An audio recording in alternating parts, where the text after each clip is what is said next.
me? can You're hear you like just skipping. fine. I don't know if it's my You can hear me just fine? Yeah, so I'm right. It's like kind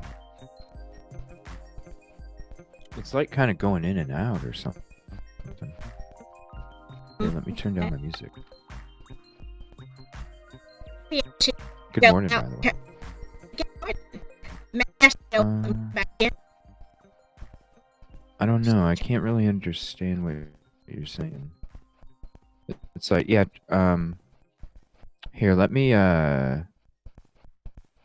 give me 1 second. I'm going to do two things. I'm going to kick you and then you can come back in. I'm also going to refresh my side too. Cuz I don't know. It might be StreamYard. I don't know. It has been acting really crazy lately, so I'm going to do that real quick. I'm going to go ahead and refresh my side and then go ahead and come back in after that and we'll see if that fixes it, okay? If you can hear me okay. We'll do that. I'll be right back.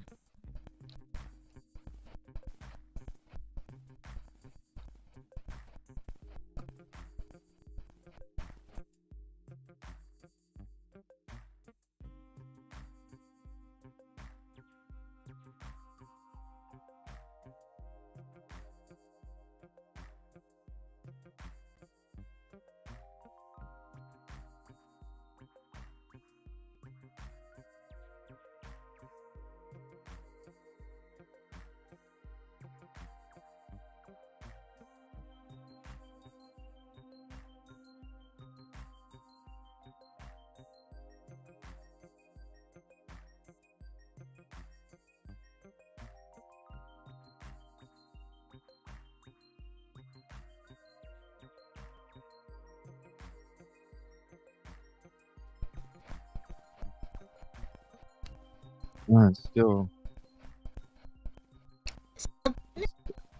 yeah, it's still like cutting in and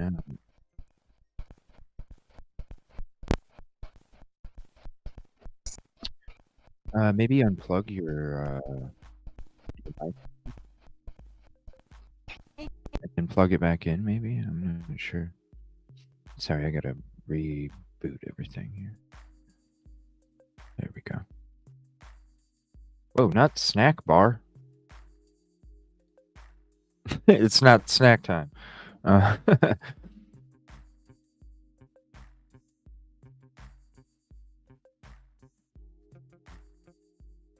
No, you're on mute. If you can hear me. Oh. All right. Now? Can you hear me? Go ahead. Yes. Yes, it works. Cool. Okay. You know, Sweet. IT always says, the first thing they always say is turn off your computer and turn it back on, right? Because right. that's most of the stuff. Yeah, reboot. Polygraph. Yeah, refresh. Refresh. So, good morning, good evening, afternoon. Gosh, why I'm so used to saying good evening. I need to get that out of my head. I need to get it out of my head. Let me say hi to everybody. Skittles, Kib Kitty, Caddy. We'll get that squared away later today, promise. Let me see here. Tracy, good morning, good afternoon. Yoli Yoli, good morning, good afternoon. Unravel, good morning, good afternoon. Unique New York. So, is there anything before we get into this? Chris and Chris, what's up? I like that. Before we get into this herb case, is there any updates on the manhunt? Does anybody know? I heard there was some action going on a little bit ago. What's up, Debray? Man, please hit the like if you haven't yet. Appreciate that. He was a bad dude. Yeah, the guy is. Yeah. If you guys know, it's pretty crazy. I call him decoration, Silky.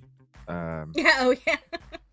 Yeah. Yeah. That's what I'm calling him. I don't know what other word you want to. He called them use his for it, friends. His friends. He said yeah. they were his friends. Yeah. What's up, Dre? Typically, you meet his friends, Yeah. his stationary friends. What's up, Polygraph over there on Stokey? Yeah, we're good now. I'm just getting through these old comments. Let me see here. Appreciate you guys. Sorry about the refresh there. And StreamYard. Thank you, Sherry Faye over there on Silky. It's been StreamYard's been a battle.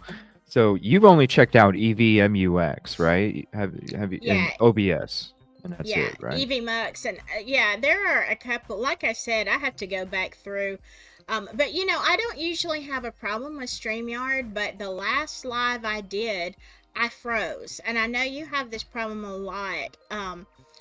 My stream completely froze, and so I'm thinking I need to pay for one.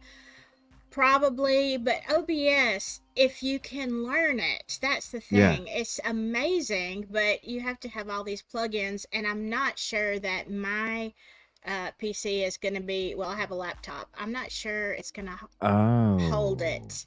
I mean, it's good right. for. That's what I'm having. Yeah. Yeah, that's what I'm having issues with right now with my PC. Is it's the processing is not to be able to run, like, especially with this manhunt stuff, having the flight radar, Yeah. two different live streams going, and uh you know Twitter for sourcing, and just all these different things going on.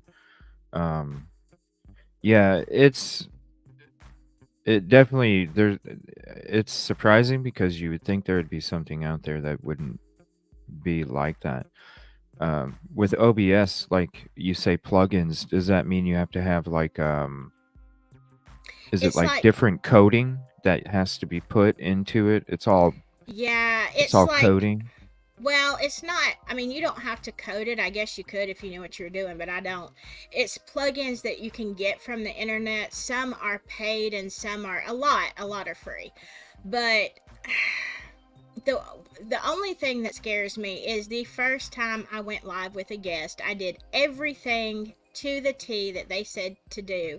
And I could see and hear her, but the audience couldn't. So I don't know if it was on her end or mine. I'm thinking mine. And after that, I was like, you know what? I had to cut and that show and just go to StreamYard, um, Oh, on the wow. In the middle fly. of the Oh, wow. Yeah. So yeah, it was. Wow. It's. I've still got that video. It's like a long video of craziness, but it's private. It's not on my list. And I thought one of these days I am gonna cut up that video just for comedy, uh, because Yeah. it was ridiculous.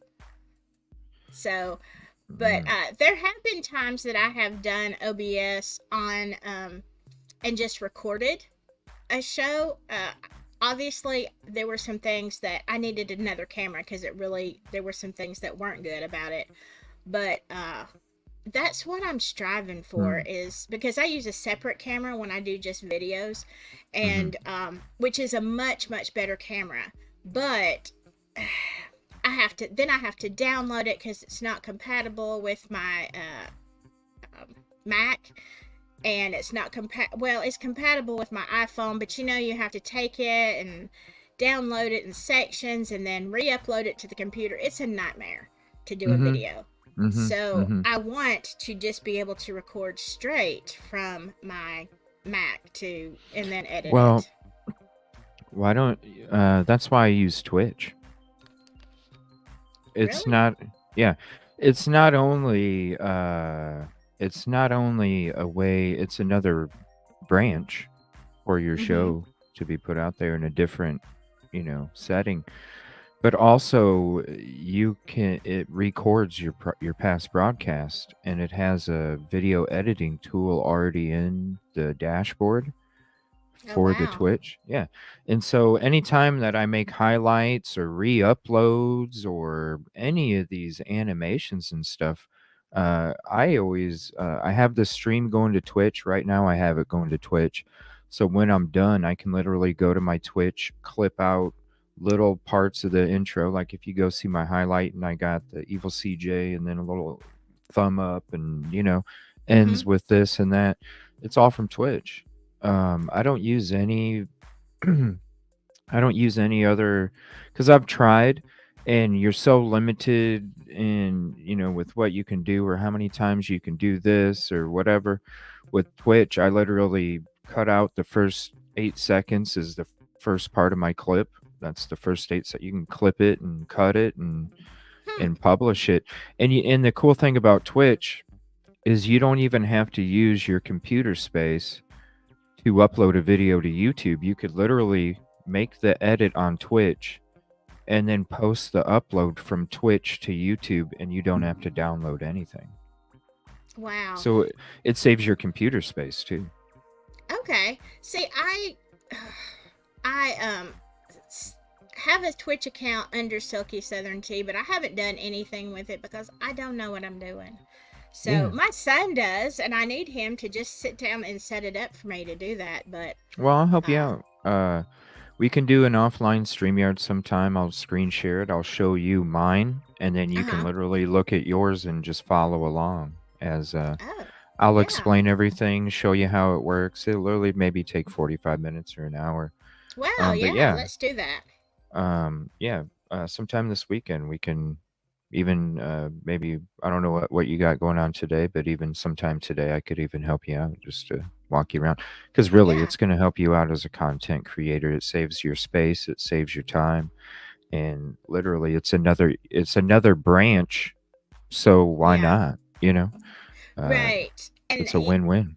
the thing with this platform, and I'm not going to say the name, but obviously the platform you're watching this on, Yeah. you never know when they're going to pull down your videos for some stupid reason. Well, and I always tell everybody this as well. If for some reason Evil CJ, you don't see Evil CJ on YouTube anymore for some reason, Hmm. I'll be having the same exact show over on Twitch. Yeah. So you're not tied down to one company either. You can literally still have your show Yeah. no matter what. You're not held down uh, like maybe other people might be. So Yeah. Twitch We'll is do that. definitely a great way to, it's security. It's, uh, the ease of not having to use all your memory. Because trust me, when I started making these highlights, man, that's where all my computer space was going was for all these videos. Yeah.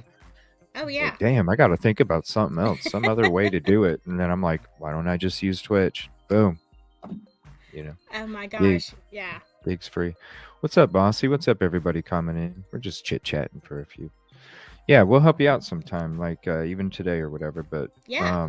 Good. so I did. I was going to ask you. I did come across. I know you were wanting to check out this interview with. He looks like Colonel Sanders. What's his name? Yeah. I, Like for real, looks like. I mean, like to a T, Colonel Sanders. I don't. It was just something that I had started watching. I'll tell y'all. Let me just give y'all a heads up because I know we're going to cover a lot. But I watched a podcast called what was it? Time Suck. The Time Suck podcast. I guess it's a podcast, and there's also a video on YouTube. He goes for 2 hours. This man, if you want like the details into each of the victims, um, he talks for over 2 hours straight, quickly, with so much information, like so many details. Like we wouldn't have time. You'd have to Mm, have it all written out and scripted, which he obviously does. But if you're really interested in this case, then I would suggest, if you want to know about all the victims, especially, go to time. What did I call mm. it? Time Suck podcast. Never seen him Time suck before, podcast. but yeah. It makes me wonder what else he covers because it's a wealth of information. Well, this is what's crazy when you talk. I had when I was doing some prep this morning for this episode, I came across a couple videos from local WTHR Hmm. from a couple days ago that had interviews with family members of the victims or something, and I was like, "Oh shit!" They actually sat down. Is there some kind of anniversary happening this year or something? Because I see a lot of videos that are recent. I don't. Okay, Justice may know, but um, I Shout don't out think Justice it's. Serve Daily. Yeah, absolutely, because she knows a ton about this as well. But I don't think it's so much an anniversary as it is the new information that they are literally begging people. If you have anyone who came up missing during this time period, please, contact them because they've got all of these bones and they don't know who they are. Mm. They have like something like 10,000. It's a ridiculous number of bones that Whoa, they that have, many. and they don't know. And I'm sure some of these bones belong to the same people, but they don't know who any of these people are, and so they're just begging for help in identifying. And one of the things that I learned Hmm. this morning was that if you had a family member who could have possibly been in the area or traveling through at that time period, now this is back in the 90s, people were not, this is terrible, CJ. This is terrible. But people were not reporting their loved ones missing and trying to see if they were at Fox Hollow Farm because it would have outed their family as being gay. They didn't Mm. want their son, to be in this number of people and, that he was visiting gay bars and stuff. So, a lot of people It for was a that different reason, time, back it then, for was. sure. And, but I'm thinking, if it were my child, Right, and right. even if I was not happy with my child's decisions, the thought that I wouldn't care, I would want to know, you know Hmm. but that's not the mindset for a lot of people. But now it has changed, and I think realizing that, they're like, you know what, are you going to come forward now? Did you have a cousin or a brother or somebody who disappeared during this time? And I think just people are more willing nowadays to say, hey, he could have been. You never know. Right. I mean, it was a different time back then, of course. Uh, how many? When did I mean, hell, the video that I started off with, you could tell it was like from the early frickin' 90s or something. Yeah, Like, I'm just from the thinking, quality. yeah. And the last thing that I was watching or listening to was talking about 1993. And I'll be honest with you, I cannot remember the exact year. But what they were saying even then is, even though, just think about it. Wasn't it in the early 80s that John Wayne Gacy broke? And, they put everything, it was online for, I'm not online, we didn't have a line. It was on social international media for a long time, the details. But yet when this happened in Indiana, you got a few little blurbs about it, but it wasn't covered like we would cover it now. And it was because they said of the culture of Indiana, like basically Indiana at that time didn't want this whole thing to blow up. They were trying to keep things more under wraps because of the sexual orientation of the victims and the perpetrators. So, you know, it's sad because a lot of people don't know about her, Baumeister, which to me is one of the most interesting and bizarre SKs that Mm-hmm. you've ever seen. Mm-hmm. Yeah, it is. When you start to look into it, you're like, what the hell? Exactly. Definitely, yeah, definitely creepy. Um, so he was like a doctor or something, right? His He dad was was a doctor. He was an okay. anesthesiologist. His dad was Yeah. okay. Herb was he had a lot of different jobs. The one he's the most known for is he was a businessman and he had all of these Save a Lot stores. Now, it's not the Yes, grocery, yeah, that's it's what it not the was. Save a grocery lot. store. Oh Right. And no, no. and no, it wasn't that Save a Lot. That's what I thought because it's spelled, I think, the same. Yeah, I could. But Yeah. yeah, but it wasn't. These were thrift stores. So he was working with a children's organization. I want to tell you it was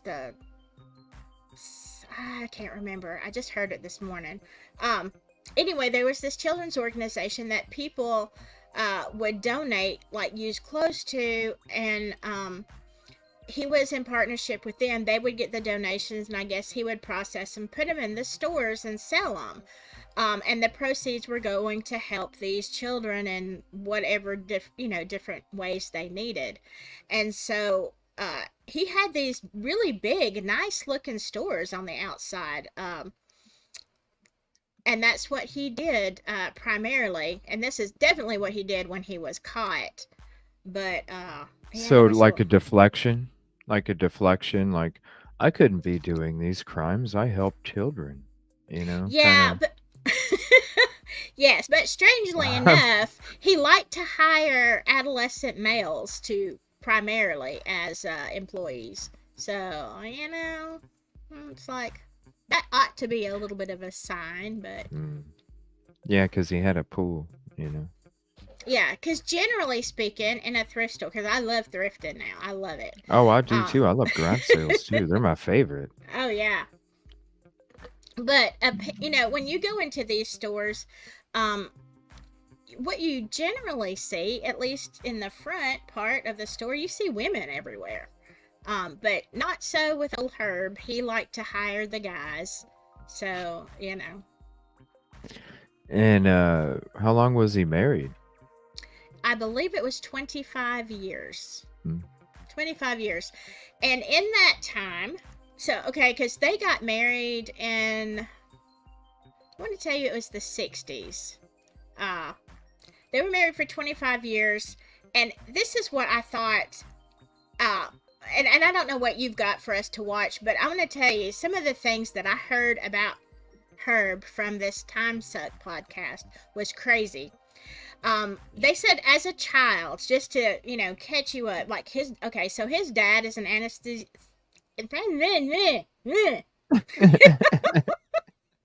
His dad is an anesthesiologist, okay? And so, obviously, makes a lot of money, okay? Herb grew up in good conditions. He had some, Yeah. his mom was a stay-at-home mom. His brothers and sisters, whatever, no problems that we know of with them. So it was just kind of Herb out there by himself in this weirdness. And he did some very questionable things as in school. One day, now, okay, in this time period, I can see where it would still be weird, but go back like maybe 100 years, it probably wouldn't be so bad. You know how kids used to play pranks on their teachers, the old stories about kids hating the teachers and putting a frog in their chair and all this kind Oh, of I stuff. used to be that kid.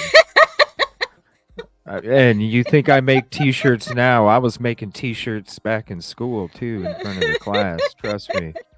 No, see, that was Sometimes I would harass these teachers just to make them pass me with a C. You know what I mean? Like, get this fucking kid out of my class. No, sorry. Oh my god. No, you know what's funny, CJ, is I wasn't that kind, okay? I was more of a covert.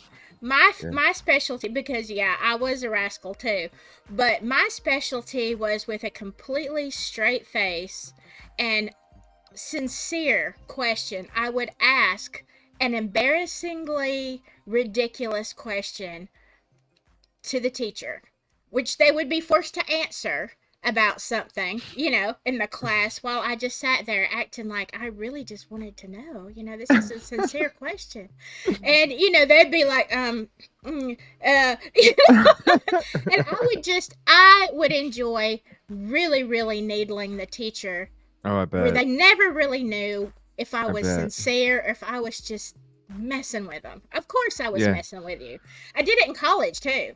I Did bet it you in had like a college. look with your eyes too. You probably had like you probably did that pose right Oh there while you were yeah. Just waiting. Go ahead. Answer the question. well, Yeah. let's say if I can say this, I don't want to get in trouble. Well, I am not. My stream right now to my people is not Uh-oh. members only, but Okay. I'll make it that as soon as we Oh, you're get fine. done.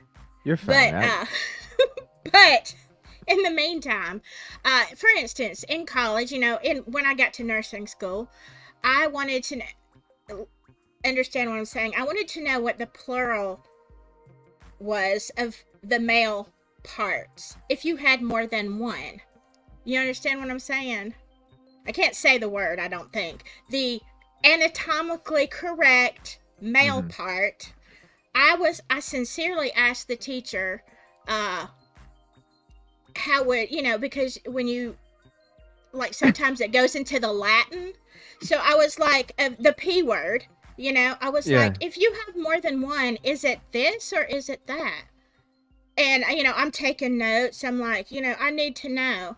And she's like, I've never had that question before. And the class is dying because they know me.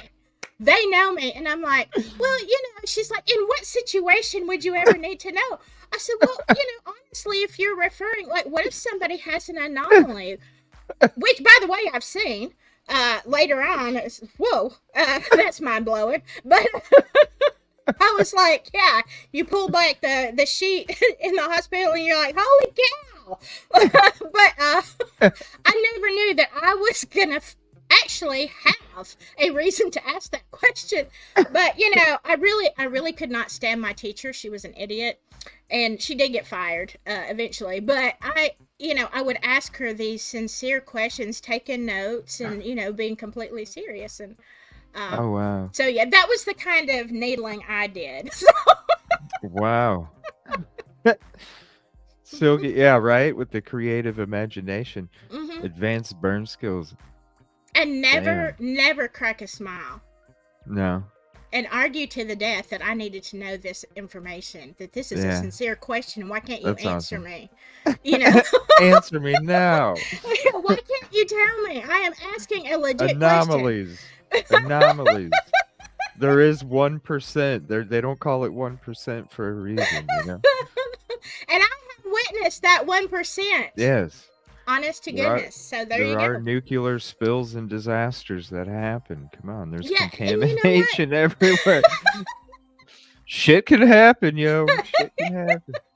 It can. And like I said, I asked that question many, many years before I ever knew I would have to legit use a word to describe more than one. There you go. It was I learned foreshadowing. I learned something today, Silky. That's for damn sure. And left it to But because now you got me wondering what the correct term would be, and I can't ask it on the show, so I'm gonna have to yeah, ask you after the show's over. But is I'm it curious like what the answer was. right? Because I nobody knew. I'm like, is it ES on the end or is it with an I I? Do you right with drop an the S and right put an with it I? I was Because thinking the I. That's what I was thinking, but well, that's what I asked because we were studying, partially studying Latin, and I was like, would this go to an I or would this be an ES? oh shit. Yeah, my classmates were dying. But, Oh my lord. anyway, Hey, this shit happens when me and Silky get together. It is what it is. Y'all should be used to this shit by now. exactly. Every time we get together, we have a little comedy mixed in, and we just grab that wheel and go right off the road. But we're back on. Yeah, so Um, Herb, yes, what he Herb. did was neither as bad as what you did or what I have done. Okay. Herb saw a deceased crow out in the schoolyard or whatever, and comes in and throws it on his teacher's desk. And everybody was horrified. I'm thinking, what? To me, that's not that weird, but apparently, maybe because they thought it was out of character for him or whatever, they were horrified. Teacher, as a teacher, I'd not be thrilled. But anyway, but it gets worse. Um, I mean, definitely alarming. If they bring in a dead animal, yeah, like you're like, whoa, here, dude, what? yeah. What Yeah, do you say? Thank you. right. Yeah. Appreciate it. You Where's know, the fucking Lysol? That's what I'd be saying. Bleach, Lysol, now. Sorry. yeah. I would rather have had an apple, but I understand. This is a gift. Thank you. Ooh, don't want to but take so that bite. he started doing things like that. But early in life, it was sometime around this time that his dad actually, now we don't know what exactly prompted this. I would love to hear somebody actually break their silence and talk about it. But his dad had a mental evaluation done on him On because he him. was on Herb when Oh, he was a youngster, because I'm sure that he saw this, which leads me to believe, was he harming animals? Was he doing something really, really weird? yeah. Mm-hmm. Uh, so certainly his family had a clue, in my opinion. Really? Yeah. Wow. At what age? Do you know? They didn't say what age, but Okay. I'm thinking it is maybe close to the crow time. I don't know. He was still in uh grade school. Adolescence. Yeah. Yeah, either grade school or adolescence. But then he also, okay, when he gets married, this is weird. He doesn't date in high school, which, okay, this is the 60s, I think. And so if he is a gay male at that time, then obviously it all makes sense in hindsight. There's a lot of people I didn't understand when I was younger, and now I'm like, oh, well, that explains that. But and so that's kind of the way it was. But now, when he was in college, he met his wife, and they dated. They met at a, I think it was it a Red Sox?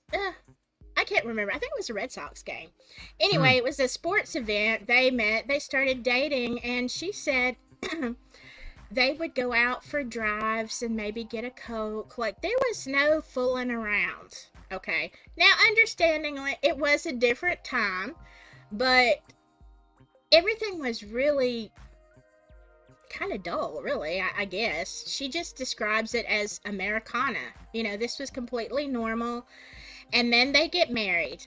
Now, 2 months after their marriage, his dad checks him into uh, a mental, I'm not going to say asylum, a mental hospital. And he spends 60 days in there. And she never really knew what his problems were. She wasn't fighting that he go, but I think the dad, like, probably helped them out financially a lot. But I'm just Mm-hmm. saying, if I get married to somebody and 2 months later they spend 60 days in the mental hospital, I'm definitely questioning my life decisions and if I want Right. to stay with this person. Now, later on, unbeknownst to his wife, he was diagnosed with schizophrenia and something else, and I'm not sure if it was. I know schizophrenia was the big one. I don't understand why someone didn't tell her at that time. But they also thought that he could possibly have multiple personality disorder, which back then was probably lumped in with schizophrenia, but it's two different things. Yeah. Um, and so after his little stint in the loony bin, life just goes on.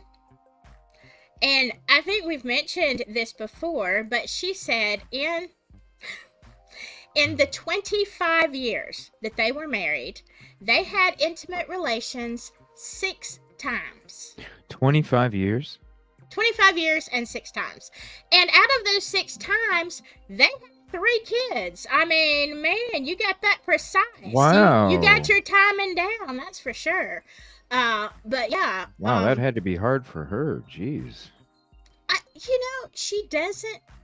It there's never any record of her having affairs or even seemingly upset that much. I mean, I watched and I could not find this interview. I don't know who it was with, but I saw an interview with her years ago, and she is so calm and normal seeming. Really? Really? Yeah, and it's just like it's like, I don't know. It's like you must live in Wonderland, because everybody that I know, and even myself when I was younger and very naive, I would have still been asking the question, is something wrong? You know, because this just doesn't seem normal to me. Huh. Um, but clearly, uh, that wasn't a red flag for her that he was doing something Well, else. did she ever mention, like, maybe, like, talk as in she was around and always there and loyal because she felt maybe she wanted to try and maybe she recognized at first that he wasn't normal and then thought maybe she met him because she was supposed to be the one that was going to protect him or something kind of thing, or She to be was, that loyal. Did they stay married, yeah, or did yeah, they? shh, yeah, they did, So they and stayed married. So she oh maybe yeah, she was just loyal, uh like was there to protect him no matter what he did because she knew he was disturbed kind of thing. I think back to the tales that my mom and stuff have told me Mhm. about life in that era and how things were. And I think that if she came from a lot of families where, they sheltered their kids, it wasn't like they could find stuff out, like you can now at an early age. But I think it was a culture of you stay married no matter what, and probably being sheltered. She said that Herb was a great, like, father. And, he was a provider. Mm. He was a good, as far as Oh, she did. the other husband stuff, not that, but, just as far as being a family man and being a good dad and everything, he was great. Of course, he provided for her. She was a teacher, and he did go to college. He did graduate from college, but and he always made a pretty good living. Mm. But after their I mean, first you can child, tell from the property. It's like, oh damn, that's yeah, a nice property. yeah. But now they did get a good amount of. We think it is we don't have the receipts, but we think that his dad probably helped them a lot at different times. But regardless, after the birth of their first child, which I'm thinking was early in the marriage since there was only 6 times, uh, that she stopped working as a teacher, and so he was a good provider, and I guess she just learned to live with it. I don't know if she talked to her female friends and was asking questions like, how often, because Right. I you mean, come know, on. And then you're talking like in the 70s, right? When they're married. I mean, in the 70s shit was popping, like really popping. So that yeah, would be even more odd, like, whoa, okay, hold on. You have the generation of free love going around. Um but yet you're completely like way opposite of the generation of free love. So like that should have been like a double fucking red flag in my opinion during that generation. Um but somebody said that hold on one second. Something about they did get divorced in 96 after the they PD did, talked to her. they Oh, did. so after the PD said, "Look, your husband is a freaking unaliver. Here's this and this," then she went ahead Yes, but not the and backed first away. time. Yeah, not the first time Oh. they talked to her. The first time Herb had told her that this was just, being brought up by a disgruntled employee and not to let the police search the yard, yada yada. But at Hmm. some point, she started putting two together. Well, let's see. He hasn't touched me in 25 years, so could this be true? Hmm. That and some other things that came along. So yeah, she did eventually, but they had talked to her, and it was several months before she started getting a clue.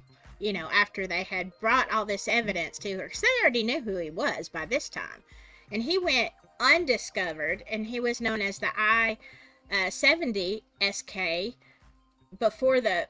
I mean, it's kind of he has two. Now, okay, this guy has two titles. He's the I What? 70.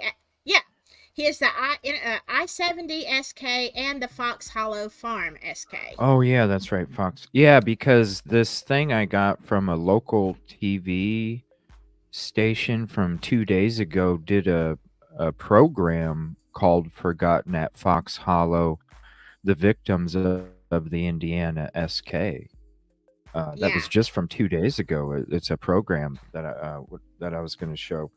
Fox Hollow. Now, I did also see as I was doing some prep that there's hauntings. yeah, yeah.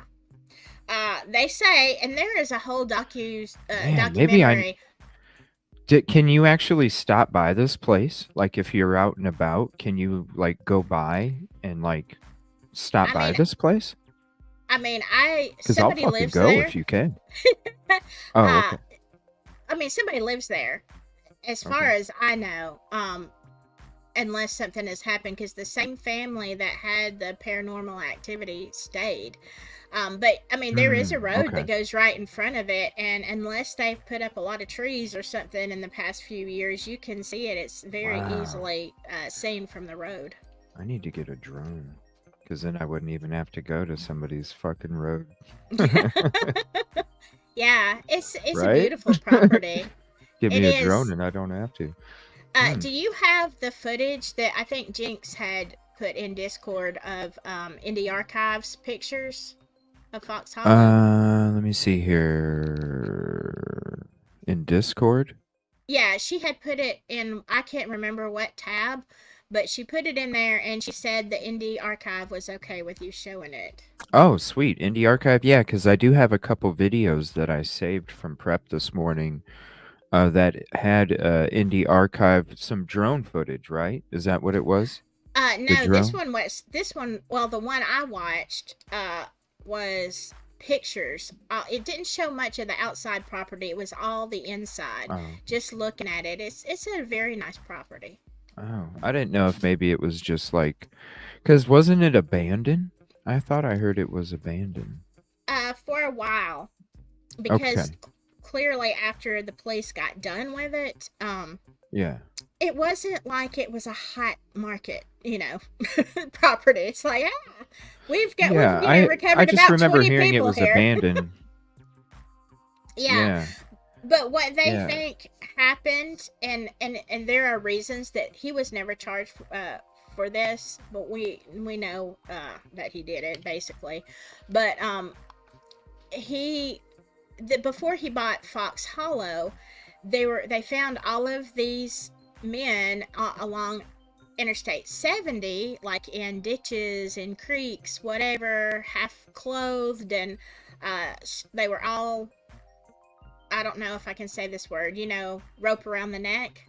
Mm. That was their how they passed away, and so yeah, so they already knew they had a problem, but strangely enough, right after old Herb bought Fox Hollow Farm, that stopped. And so they thought, well, I guess, we don't know what happened to the SK, why all these guys were Mm. missing.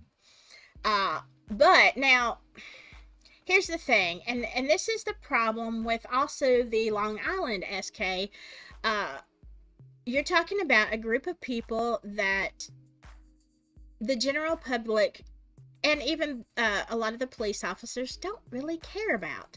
In Herb's case, it was the gay population, and in SK, it was the escorts. And it's like, well, these Mm. people live this lifestyle. It was, and that makes me angry because people are people. It doesn't matter what you do. If someone takes your life, yes, you might be in a risky situation, but that doesn't mean that you have no value. You know what I'm saying? And but that's why the I-70 SK case, it was like, yeah, we know we've got a problem, and we're working it a little bit, but it's not as important as, like, let's say the John Benet Ramsey case, that kind Right. of thing. That's why I never even really heard about it. And when I started uh checking things out. It was back in like December, January, somewhere around there.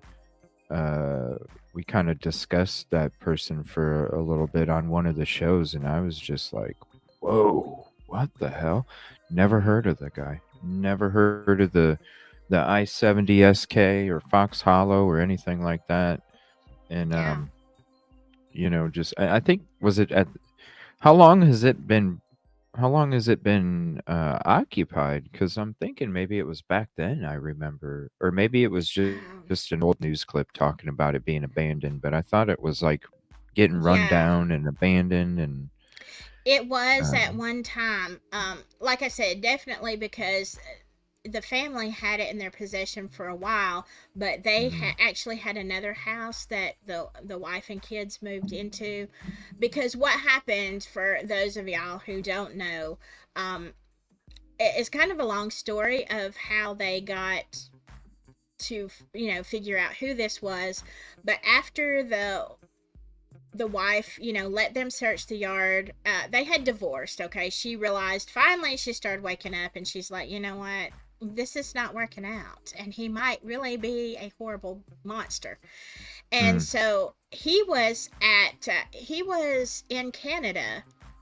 No, wait. He was on vacation with his son, and her and the other kids were at Fox Hollow. And that it was kind of some wrangling with the police, but she managed to get the son away from Herb, and legally. So because she was afraid, she didn't want to like let too much information be out, because she was afraid. Now here she is, and now they found all these bones on the property, she knows, and she doesn't want Herb to know what's going on because he's with the son.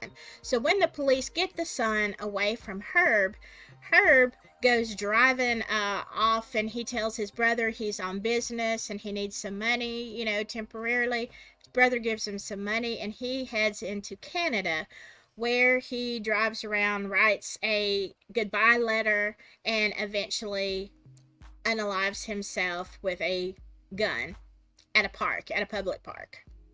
And so in his goodbye letter, he talks about his failing business, his failed marriage, blah, blah, blah.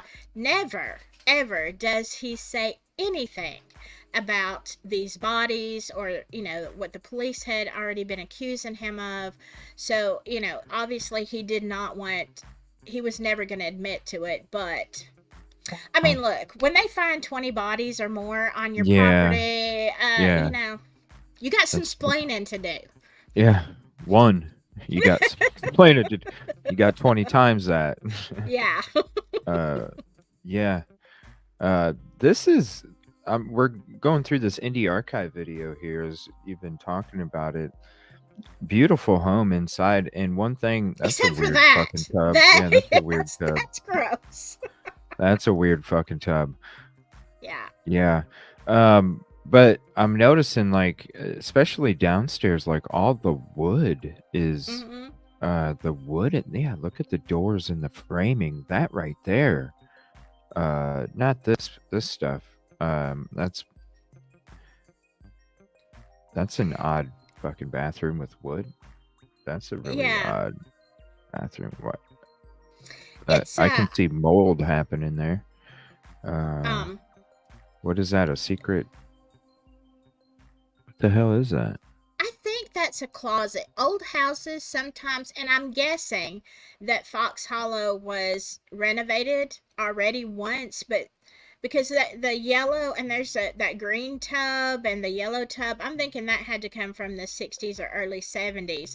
So by the time they bought it, I'm thinking they renovated some but didn't pull that out, because, by the time they bought it, Whoa. nobody was using those colors. But yeah, the outside of their house is actually like an English Tudor style, I believe. And So many so rooms in this house. oh, it was Wow. huge. Huge. Yeah, so I mean, All the and utility bills. Oof. I know. And there's part of the pool, right? Yeah, this is the indoor pool. Herb's playground. That looks nasty. That had to have been sitting there for a while. That's Yeah. amazing. They got these photos in here. Mm-hmm. Wow. Yeah. It's, but you can see, and especially imagine back in the 90s, and this was a gorgeous, Yeah, gorgeous rain or house. shine. Rain or shine. Yeah. You can kick it in the pool. Yeah. With all your friends, the Right. Dry mannequins. acid. Wow. Yeah. This house, how many do you know how many rooms are in it? No, I Uh, don't. Wow, look at all that mold. Yeah, so I'm thinking maybe this was Oh, when after the family had moved out, maybe yeah. after Yeah, Herb was gone. when it was vacant for a long, yeah, because you could tell by that pool that it hadn't even been touched for a while. Just all the dirt at the bottom. Yeah. Um, And there's a lot of wallpaper on the walls, and back in the 90s that was all the rage. People put wallpaper and borders everywhere. yeah, Um Not today, but yeah, the board in the middle of the wall and shit kind of thing. yeah. Yeah. Like, why would, huh? Border in the middle? Yeah, two different colors. Oh, okay. Yeah, I remember Yeah, when people were doing their houses that way, and back then it was cool. I can't, yeah. yeah. Yeah, a lot of this stuff does look outdated too. Oh my gosh. Yeah.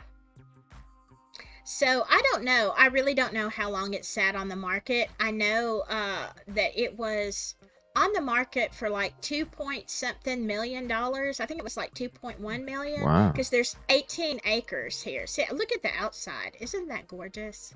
Mm-hmm. Uh It is. I love the brick. The brick. I yeah. love the brick. I love Tudor style. Give me a That's brick house with a Spanish tile roof. A oh combo. yeah. Yeah. Yeah, And that see, that would. my house is like it's I not love doesn't Spanish look like roofs. that on the outside, but mine is English Tudor on the inside of the old part of my Mm, house. So, because in the Tudor style look used at to have that. the rounded doorways, but like you see on the outside where you have the brown boards going straight down, you have like the Yeah. whitish background. That's Yeah. that's the English Tudor part. Oh, But yeah, there's beautiful some property. woods. See, this is the burial ground for a lot of them. There was 18 acres that he bought. This huge house Wow. plus on 18 acres. So would he take them and like bury them, or would he just? Yeah. And I'm gonna Uh, switch this to graphic real quick. So once you see this part go away, you can unmute it. But if you're gonna get triggered in any way, please mute for a few minutes. Once you see that go away, you can come back and unmute it. Um, did they? Did he bury him? Did he dismember? Like what? they found so many bones that I don't know if I think maybe somewhere, and there's a paranormal reason I think for one of these guys, but it was hard to tell because mostly they didn't have like really fresh people there, um, and bones were scattered. So some of them he buried, Just some of laying them on the ground? Oh, okay. yeah, and he tried to Buried. burn some. Some were Oh partially wow. burned bones, and he did a lot of yard work. So that's another question. You have to ask as a wife. You just worked all these hours at the store, and now you're spending 6 hours a night out here clearing brush. I don't think so. Anyway, Mm, I'd have to mhm. wonder out there and one. But now that last picture, there is a garage that has an apartment above it, and that was actually Herb's living quarters. So you tell me why you need separate living quarters, an apartment above the garage, when you've got this humongous house. Um, but yeah, so What? they're not. Yeah, yeah, that was Herb's. Yeah, that was So it. they Hers. didn't just sleep in different bedrooms. They slept in different freaking houses. I'm sure he there was somewhere they definitely had separate bedrooms in the house. But Herb actually spent a lot of time in the garage apartment that was not, at the house at all. The man So, cave. Yes. yeah. Yeah. But Mm, when you're gonna, unalive people and possibly uh in pieces and mm. bury them or burn them or whatever, you need your own space, CJ. I mean, you got to decompress from all that. Right. All Yeah. right? Yeah. You can't Exactly. just Decompress. right, you can't just walk in the living room where the kids are watching Gilligan. I mean, you got to have your own space. Man, what a how many properties were on the or how many houses were on the property? Do you like three, right? Three Um I think or that was it is a pool and two houses? I think that I don't. I think the garage was detached, the apartment, but the Yeah. pool was in the house. I think the rest of it Oh, it is was. just house. Yeah, it was one huge house, and then it had a garage with a garage apartment, and because they rented the new people that bought it rented it out, and that's where they started having all the paranormal or most of Mm, paranormal activity.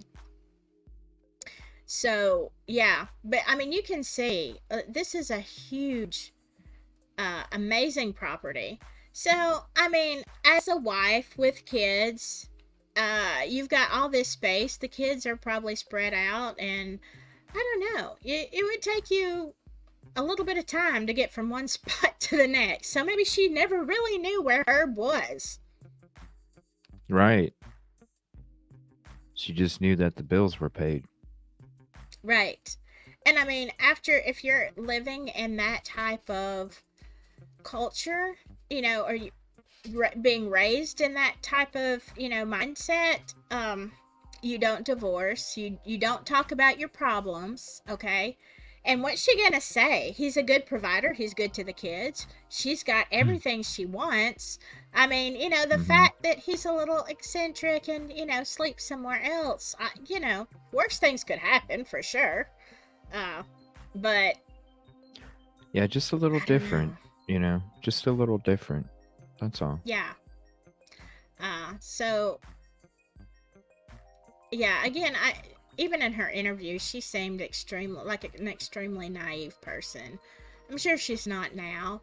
Maybe it was partially the shock, you know, if you think your life is one way and then Right. all of a sudden the police come to your door and say, "Hey, this great father and husband of yours, you know, Yeah. this It's is like what he's Carrie been doing." Rawson when the authorities came and told her, hey, your dad's BTK.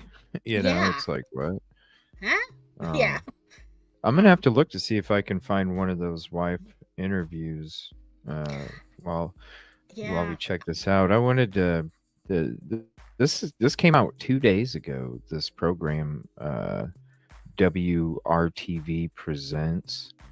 Um, and there's like two or three interviews with some of the family members and stuff. But this is literally like 2 days ago, so I'm sure it's going to have everything from the past, Mhm. everything all the way up to 2 days. Well, maybe not 2 days ago. I'm sure it took a couple weeks to produce this or whatever, but up to close, um, and kind of get into everything. Kind of. Thank you so much for explaining all this, Silky. I definitely I'm gonna reach out to Justice sometime and see if maybe she would like to Yeah. hop on sometime with you and me for another show about this Yeah. case, because I think we could definitely have another members only when it comes to this case. There's so much to it. It's still active. That's the creepy part. Yeah, Um, after all these years. Right. And I kind of have a feeling with the way that a lot of this DNA stuff has been going, like the Golden State SK and things like that, it makes me wonder now that they do have a lot of these remains, maybe with all this technology, they might be able to really get some decent DNA out of them, do the searches like they do with everybody else, and then figure out, okay, there's a relation here. Is this a missing case for this individual, or relation to? I think with thank you, Jinx. I think with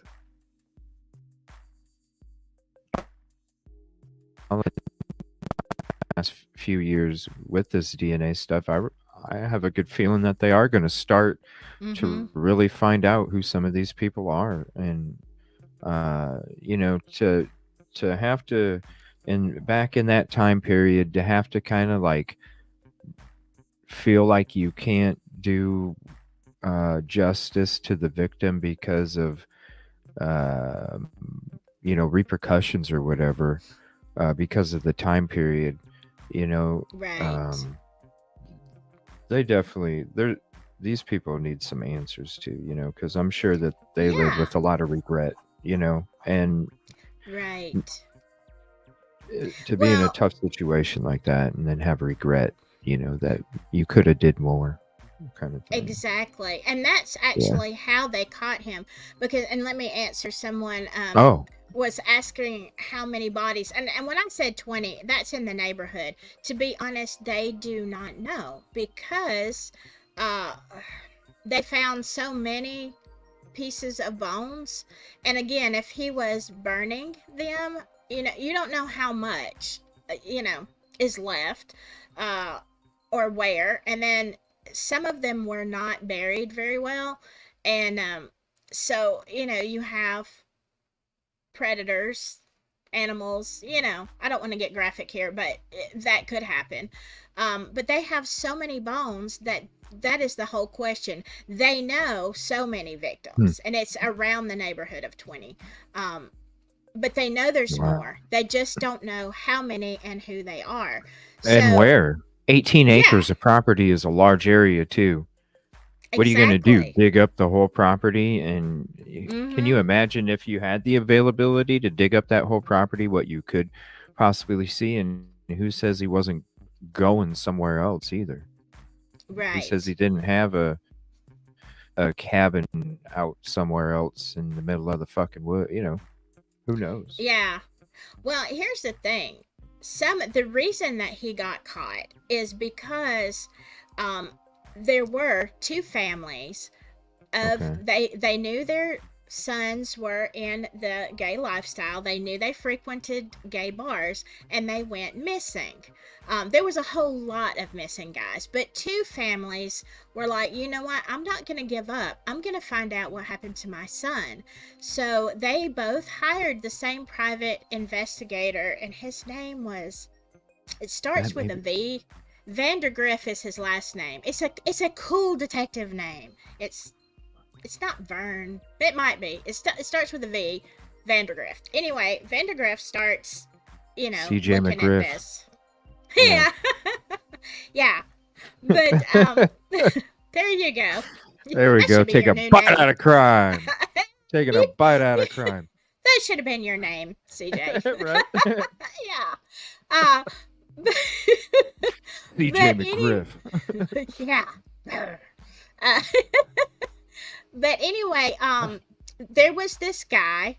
Okay, so Vandegrift is like looking into this, and he kind of understands, and he's narrowing it down. He's thinking, okay, this probably has to do with a lot of these two guys both frequented gay bars. Now they're both missing, so that is the common denominator. And then all of a sudden, one day, the police get a tip from a guy named Tony. I don't know if that's his real name, but that's who he's always referred to as Tony. Tony says that he was at a bar one night, and he starts having drinks with this guy named Brian. They're drinking whatever, and Brian makes some really odd statements about some people have been unalived. Now, this is where the police are like, I don't know whether to believe this guy or not, because even though Brian says this, Tony still agrees to go back to his house. Now, Herb, aka Brian, says this is not his house, he's just the caretaker. And he's like, but the family's gone, so, which, by the way, his wife and kids, kind of like Lisk, would go on vacation for several months at a time, and so there were times that Herb could have free reign there at Fox Hollow. But so Brian says, hey, come back. The family's away, and there's this in-ground pool, and we can do whatever. So Tony goes back to the pool with him, and he sees all of Brian's friends, which are mannequins. They're posed in different ways. Some are in the pool. Some are, hanging out at the side of the pool. Some are at the bar that's down there. I guess they're having mannequin drinks. They're just all having a good time. And Right. he explains this to Tony as he gets lonely down here, by himself in this big pool, and these are his friends. It makes him feel not alone. Uh, okay. It would be Uh, it would be interesting to see a picture of that, you know, like to see the picture of how his decorations were set up. There are some Are there somewhere. I really? have seen that. Huh. Yes, there I are gotta some. see They're him. police pictures. I They are police gotta see him. pictures. Okay. And there they Yeah, are, if just anybody has chilling. them, send it to me. If anybody has them, send them to me, please, because Yeah, I gotta see this shit. This is yeah. I've this has got seen me them. crazy. It is. It looks like a pool party. You can just imagine all the different things that people are doing at a pool party, and here they are, Are you just serious? Like yeah, it's Home Alone? Like it's Home yeah, Alone and he's got the fucking mannequins yeah, dancing and all this shit. They're all just having a cocktail, hanging out, chit chatting, yeah. beach on Exactly. the or towel on the shoulder. Yeah, it's Crazy. I just gotta see that crazy. shit. Yeah, I I gotta see remember that. because I love true crime, and I always have. And I remember when this story broke, there wasn't a whole lot of coverage, but I was like glued. Like, oh my God, what is wrong with this man? Uh, but anyway, yeah, so Tony, he goes into the room, and Herb explains that these are his friends. Okay, I'm going to tell you something, CJ. No matter how drunk I am, I'd see mannequins in a pool. I'm heading for the woods. Like, I'm going to take off Yeah, running. You know, yeah, yeah, but not old Tony. So, and here is, yeah. I'll try to say this not as graphically. Uh, Okay, hold on one second. Let me put that back up there. Hit mute and then unmute when you see it go away. Go ahead, Silky. okay. Herb was into autoerotic asphyxiation, which means that uh, his preferences, his sexual preferences were, to go partial asphyxiation because apparently it gives you the best high or whatever in that situation. And so it's done by squeezing the two veins here. And I mean, if really you just put your Yeah. fingers there, you can feel your airflow being cut off. So he would take a rope, and you get to the point that someone passes out, because that is supposed to, or almost does. You're not trying to unalive them, which leads me to wonder if Herb never actually meant to, do that. If it was just, oops, this went a little too far. It happens a lot. There was a case in New York like years and years ago Yeah, of a cause teenager. Yeah. yeah, you're And this like is a thing. borderline on death. I mean, Right. Right. that's But, and that girl in New York, she actually, passed away. So this was the same kind of thing that Herb was doing. And so he tells Tony, "Oh, I heard this thing about if you take a rope and so he takes, I think it's like the pool hose, and he wants to put it around Tony's neck." And Tony's like, "No, dude, I don't think so." And so Herb has Tony do it to him while he pleasures himself in the pool. And so Herb, after they do this, Herb said, "You've got to be careful because this can be fatal." Again, another warning, Tony, get the crap out of that room. But no, Tony stays. And so then afterwards, Herb wants to put the hose around Tony, at which point I don't know what Tony's thinking, okay? I really don't. He's either really drunk or really stupid or both. But he allows him to do it and then realizes it's too tight. So Tony tells the police that he fakes passing out. And so he just goes limp, and Herb is like all up in his face. You okay? You okay, buddy? You know, whatever. And so Tony pretends to be, groggy and all this kind of stuff. And it's at this point that Tony says Herb has now drank and whatever, and he is sleepy. Herb falls asleep right there. And Tony says he gets up, walks around the house, and he sees that there are women's clothes in there, and he sees the toys for the kids, and he's like, holy crap. And he goes back down to the pool area, goes through Herb's pockets because he's trying to find his driver's license because he has this gut feeling that this guy's name is not Brian. And he's trying to do that when Herb wakes up, so he doesn't actually see the name. And because it's dark, he does not know where he doesn't know what the outside of the house looks like. He knows the general vicinity, but not really. But he goes to the police anyway. And what he says is that, hey, okay, after this encounter with Brian, he said, Brian and I are supposed to meet up again at a certain club at a certain time next week. So the police go and they're staking out everything. And, of course, Tony's there, but Brian never shows up. So the police are kind of like, is this guy full of crap, or did Brian, get tipped off? Did he have a sixth sense that he was being set up? Whatever. And so a few more months pass because they don't know who this is. But lo and behold, one day Brian shows up at a club again, and I don't know if it was the bartender or Tony, I can't remember, but one of them are like, oh, okay, hey, this is the guy, and they get his license plate number. And that's at the point that the police are like, okay, we're going to the house. So they start questioning Herb, and he's deny. He refuses to let them see the property, to come on the property. And in the meantime, though, this is some months prior, the kids, the fam is outside enjoying the day, whatever, and here comes the dog with a bone. Obviously a human bone. And, the family's like, huh? And Herb's like, oh, yeah, I'll tell you exactly what that was. My dad was a doctor. He had an old skeleton. He had it, just for teaching purposes, whatever. He had a lot of things like that. And, they're just buried here. Now, his dad had passed away some years prior. So, how did the bones get at Fox Hollow Farm? I mean, did he say, yeah, I just buried them? I just threw them in the yard, whatever.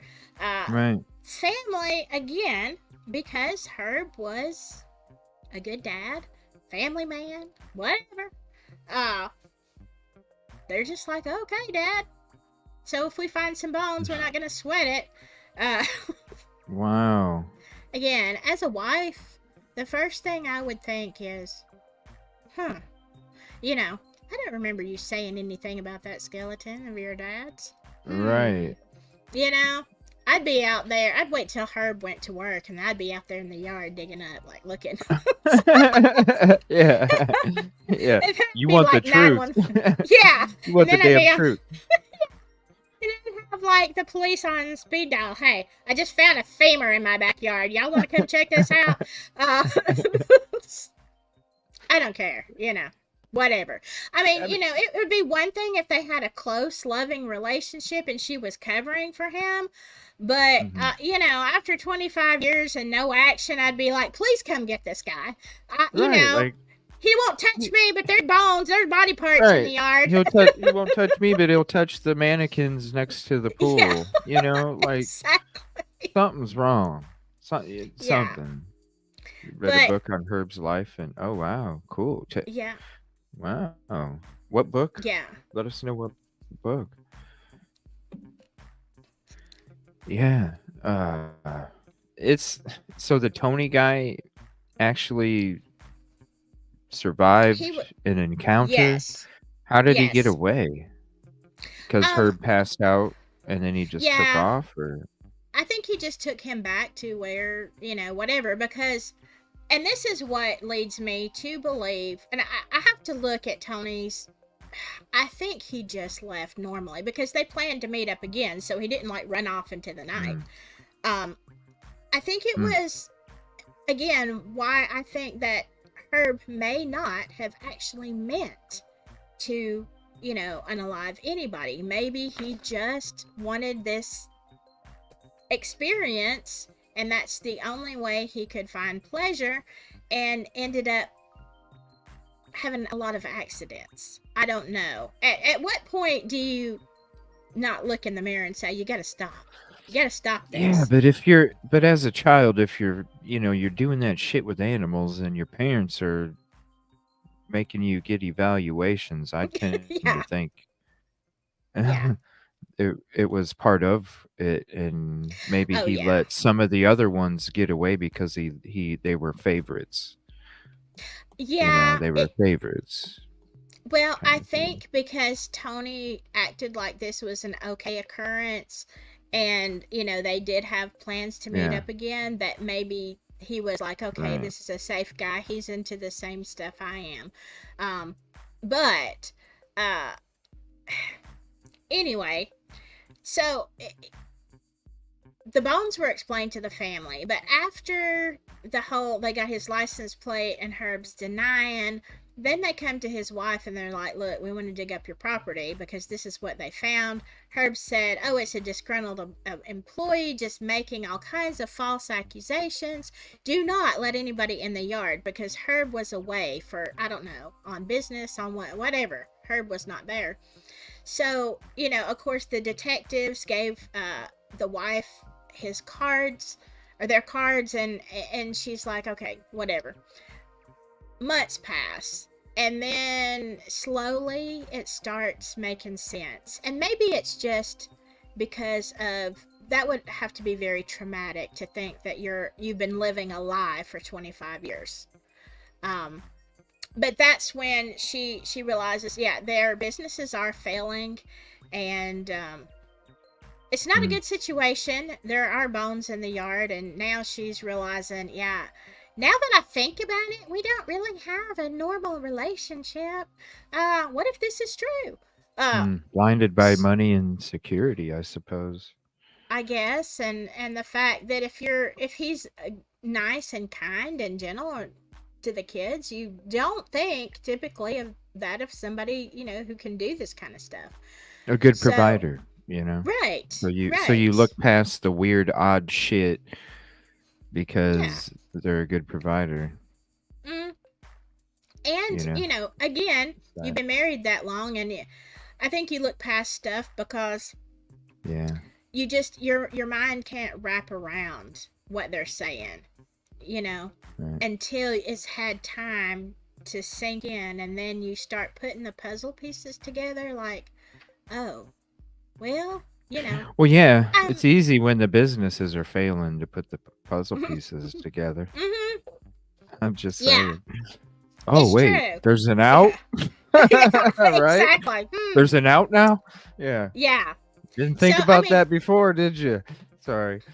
right. I mean, you're right. It could have been, as long as she was secure and happy. There's no It don't make reason to sense. question it. Yeah. It don't make But sense. anyway, this is when she and he had actually filed for divorce, and then she lets cops come onto the property. She gets the cards from the detectives that had talked to her, and she's like, you know what, maybe you should look in the yard. Um, and that's when they start finding the bones, and he runs off, unalives himself, and Mm. uh there you go. So things come out, uh like the mannequins.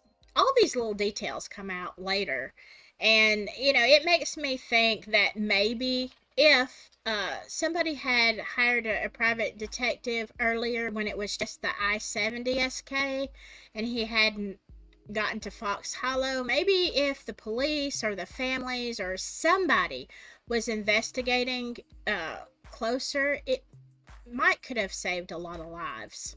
Right. Well, and But and thankfully he did that to himself and saved potentially many more as well.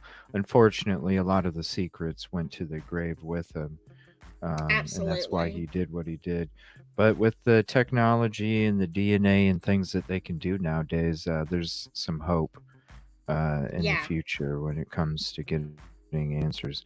And the two families that you were referring to a little bit ago, I think those are the two interviews that I actually have where the families of the victims talk about. Those were from a couple days ago, too. This WRTV did some kind of special and had a whole bunch of content with it. So yeah, I think it'll be interesting to hear from those family members, too. Um, is there any, let me see, purposely ignore signs, just yeah, and at that time, that speaking of a different time, back then that was pretty damn status quo, to get married regardless sometimes, look past certain things because of the security and all that stuff. That was a thing back then as well. I mean, hell, there were even marriages being set up where people, were getting mm-hmm, set up to get married because of the security stuff alone. right. It was a thing back then. It was definitely a thing. It Um, still is, CJ. I mean, look well, around yeah, you. I mean, still, but I mean, You but know, now there's more independent. There's more independence now with both yes, sexes. Back then it was more dependent. I would say it was more of yeah, dependent. Now it's more independent. Different time yes.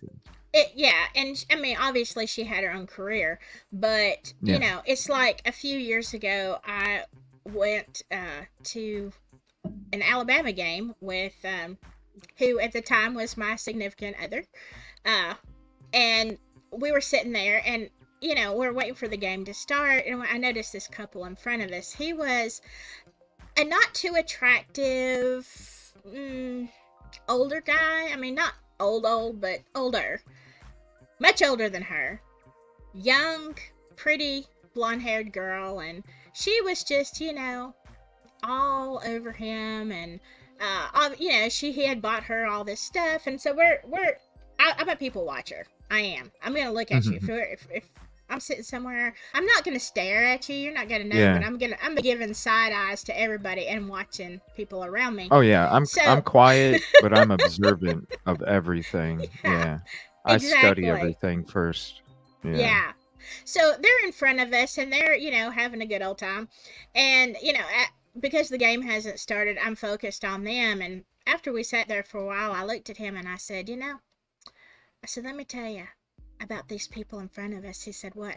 I said, he's got a lot of money. It was obvious, huh? Yeah. He's like, how do you know? I said, look at him. Look at her. She's gorgeous. Look at him.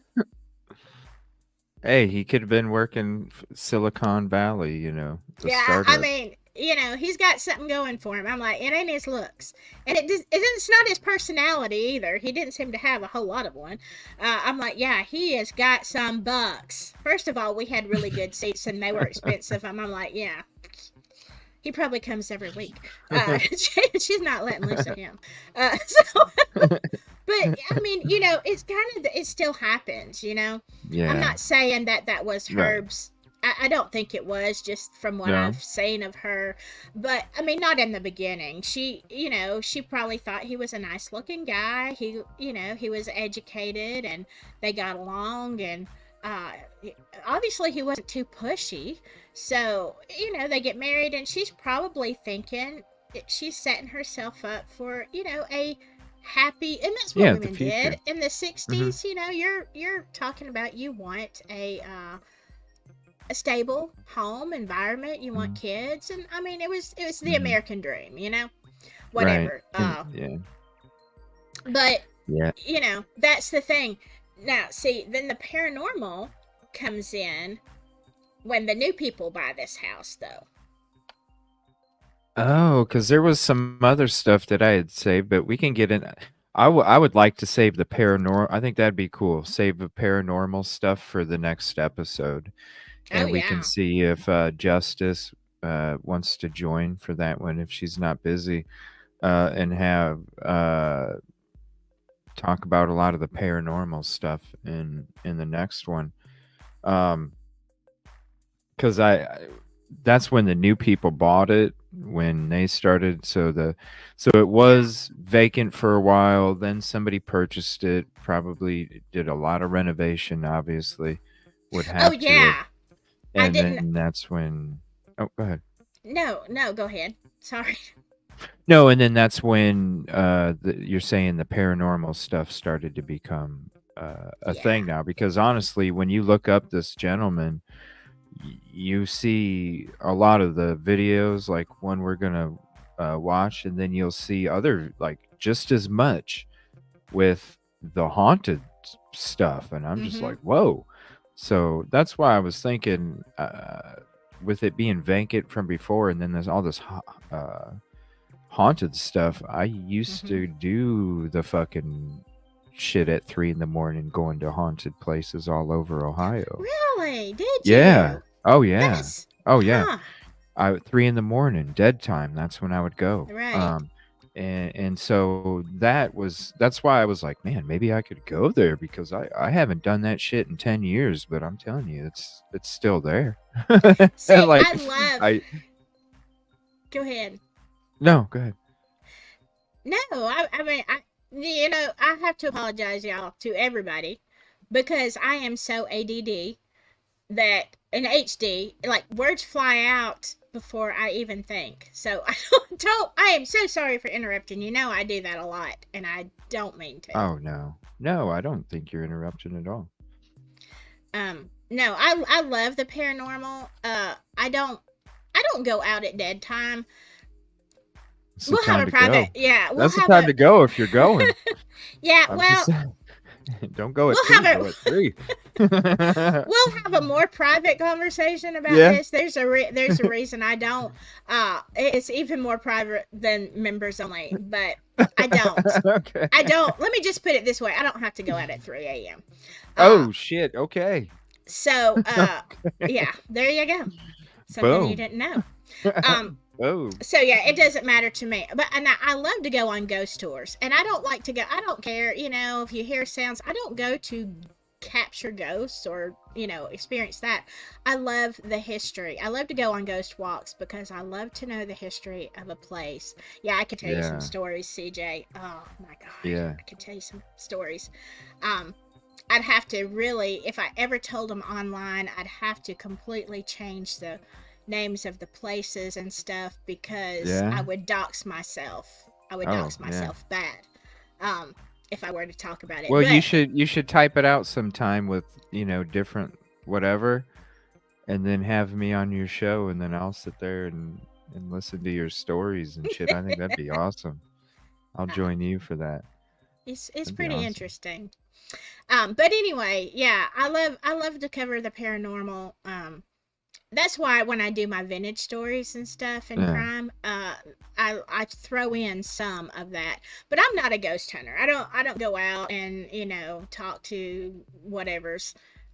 Like I said, I don't need to do that. But I I am very fascinated by the residue or the residual Yeah. stuff and energy Mhm. that remains in Yeah. places after something. Yeah. So, I mean, you figure all these people that have met their end at Fox Hollow Farm, Yeah. you're going to kind of have to Yeah. imagine that there would be all kind of crap in the air. And so I Yeah, think we're that's all what. made from energy. That's what Right. it is. That Right. never And goes away. mhm. And so, okay, so what I didn't say, I started saying this earlier. The house was on the market for like $2.1 million or something like this, and this is back in the day. Um, and when it finally sold, it sold for like $987,000, which uh, Mm. was a lot less than anticipated. Yeah. But nobody, But it sat there. Nobody wanted. the Right. renovations had to be more than that. Had to have. Yeah. So I mean, I what you had gonna to. do? I mean, Right.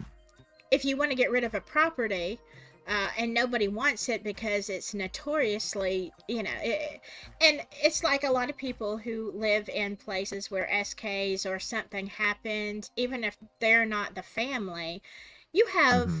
You have lookers, you have people that just drive by, they stop, they take pictures. You're always gonna have, and it's the same for people who let their houses be in movies, iconic houses in some Hmm. movies. It's like people just, I've done it. I did it just a few months ago. No, I wasn't in Atlanta. I was on the way to Atlanta, and I stopped to take some video and some pictures of the what was known as the Krill House in Stranger Things. It is so, I would love to go in there. It's so gorgeous. Oh my god, Hmm. it's so gorgeous. But just the pictures that I took, and there I am across the street. If you're the owners of the house, I would hate for people to just be Yeah. stopping by my Yeah. house and, like, taking a picture, like, you know. Right. Yeah, it would, and to constantly have it happen too. Yeah, Because you don't know what the fuck these people are capable of either. And they're coming right. to your property. Any Right. reality peeps? So I'm gonna check this out. This is Forgotten at Fox Hollow. It's just a short little thing. It's only like, oh wait, it's an hour. Um, I'll go ahead and let it play for a little bit. And if you have to go, I totally understand, Silky. I'll probably end up playing this whole thing where we can watch, 15 minutes, chat for a few, watch another 15 or so. I think it'll be a good kind of just to kind of put it all in perspective and a short program. It's obviously new. It says that WRTV is revisiting this dark chapter in Indiana history to shine light on the renewed effort to identify the unnamed victims. Mhm. Um, Thousands of bones and bone fragments were unearthed at Fox Hollow Farm in Westfield, Indiana in the summer of 1996.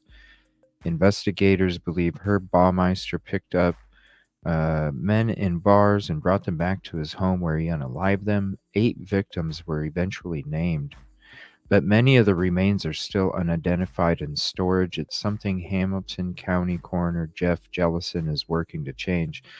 And this is, like I said, from a couple days ago.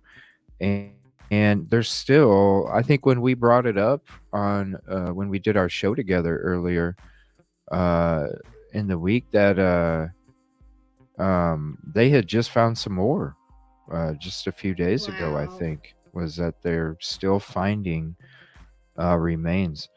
So Mhm. thank you all for hanging out on the members only. Appreciate it.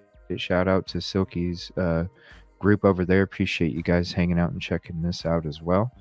And go ahead and we'll sit back for a few, check out the beginning of this, and we'll chit chat here in a few. This is a program WRTV, and this is the victims of the Indiana SK, the Forgotten at Fox Hollow.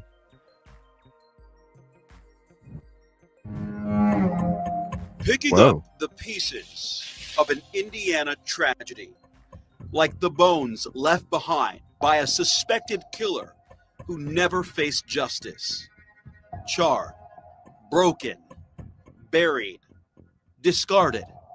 More than 20 suspected homosexuals have died violent deaths. Authorities believe all of the victims frequented gay bars here in Indianapolis. If they murder one person, they're not going to stop. It almost appears Mr. Baumeister was living a double life. The suspected crimes of Herbert Baumeister made news for more than 15 years before his name was officially tied to the murders of 17 identified men and boys. This is most likely the largest mass murder, at least in this state, if not in the Midwest.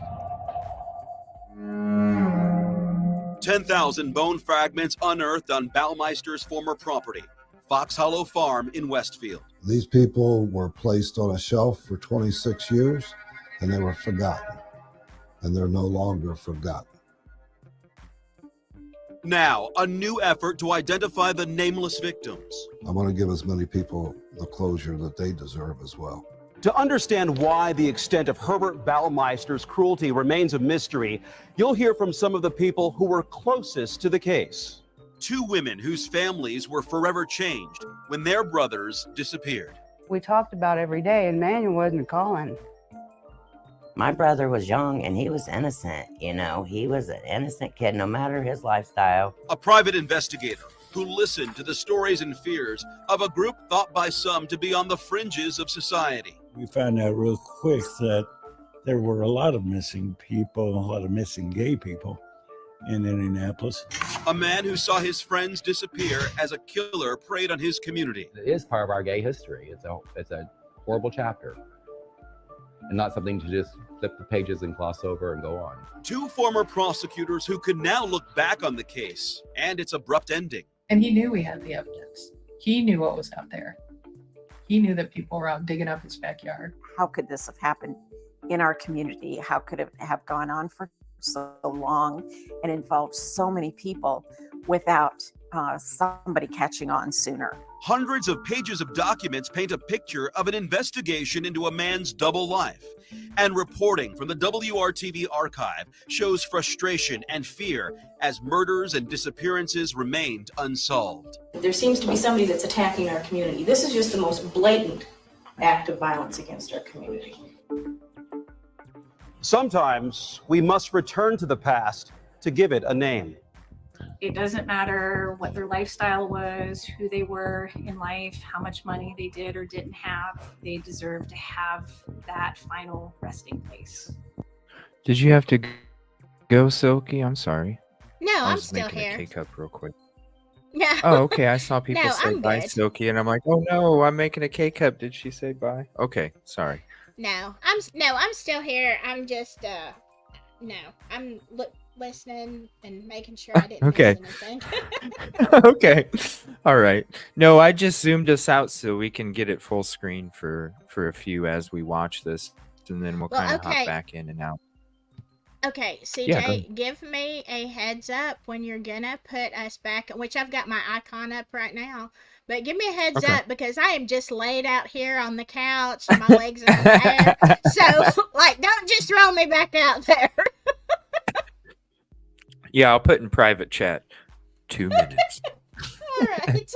2 and 2. 2 and 2. Like Chuck Woolery would say. Yeah, We'll be put it back on in 2. Discord.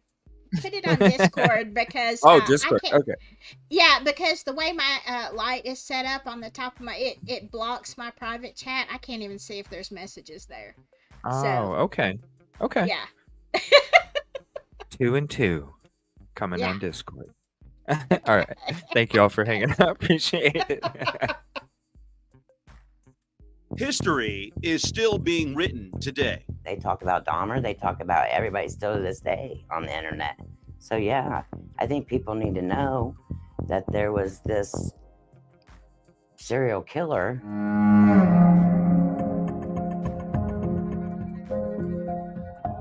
Stories like this are never truly over, and the next chapter of this story begins in November of 2022. Jeff Jellison is elected Hamilton County Coroner and wastes no time spreading the word about a major mission for his office and scientists across the state. Blessed that I was presented the opportunity to lead this initiative. I believe I was put in a place to do that. The reason I'm doing this is to give closure. But you also got to understand, I've got a statutory duty to do it. My job, by statute, says that the coroner is responsible to identify the deceased in this county. I do what I do as a forensic anthropologist out of respect for the decedents. That's my obligation, is to be able to provide them a voice when they no longer have one. The bones have remained in storage at the University of Indianapolis since being found. Jellison hopes new technology can help them identify more victims. 1996, DNA was relatively new, especially at the local law enforcement level. The coroner's office decided to organize a group of experts that might be able to address some of the challenges surrounding this particular case. Many of the fragments were burned and were exposed to the environment for extended periods of time. We have 10,000 remains right now in our hands. we need to get those to laboratories. I believe there's as many as 25 or more people that are represented in those remains.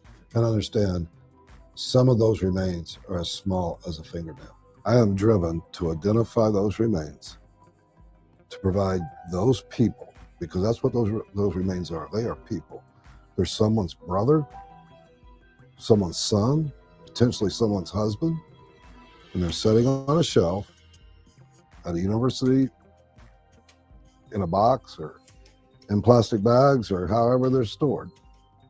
And those folks deserve the opportunity to a final resting place. They either weren't reported missing, or there's not family reference samples on file, or we just don't have the information we need in order to identify them. And we look at them as being almost forgotten in life and being forgotten in death. If you have someone missing, please let us know. We'll get a DNA swab from you. We'll get that entered into the missing person database. So now when we start testing those bones or developing DNA samples from those bones, we've got something to compare it to. I wondered, and I got the horrible news. It's worse, in my opinion, to wonder, because you don't know. If you get your brother or your son's ashes back, at least you got something there if you want to go to a special spot and talk to them. You can't if you don't know where he is. I don't know nobody. I mean, at least we had some form of closure, that we had something. They never had anything, so I'm sure they're wondering, waiting for them to walk in the door, probably still today, you know, like I did. And that's tough. My name is Debbie Falls. I grew up in southeast side of Indianapolis on Bradbury. It was a good time. You know, you thought you could trust people a lot more than today. We call him Richie. Yeah, his name is Richard Douglas. I think I was like 17 when he went missing. He was eccentric a little bit, you know. He was really smart. He was real tall, you know, real long arms, real long legs. And he was just everybody's friend, you know. He wanted a place to fit in, you know, because he was so tall and so blinky. You can pick any word out of the dictionary and he would spell it forward and backwards. I mean, he was smart. He was a little different. He would stand up for people and he loved people, you know. He was just really a genuine good soul. I miss his voice. I could still hear him. And he was funny. Manuel Resendez. He was just a really, really nice, kind person. Manuel, he's number 10, I'm number 11, and 16 kids. And he's the first one in our family to graduate. And Manuel just decided, and he went out there and he worked his butt off and he got his own senior pictures. He played every instrument. He started out with the cornet and went to the clarinet, saxophone, flute. He played the music. He hung with this child. That was his little buddy. And they did a lot of stuff together. He's got a granddaughter now that he never met. And he got things going for himself. And he was the first. He was the first in our family every time. It didn't matter what it was. Good stuff. For as young as he was, for the little life that he did have, he was a good person. I knew that, you know, he wanted to get married, you know, and I know he had a girlfriend. He never came to me and said, I'm gay, or I'm bisexual, or I'm anything. You know, he never came out to any of us about any of that. There was many years that went by that we had no idea what even happened, you know. We were searching for him. I'm really not sure how he ended up where he was when Herbert Baumeister found him.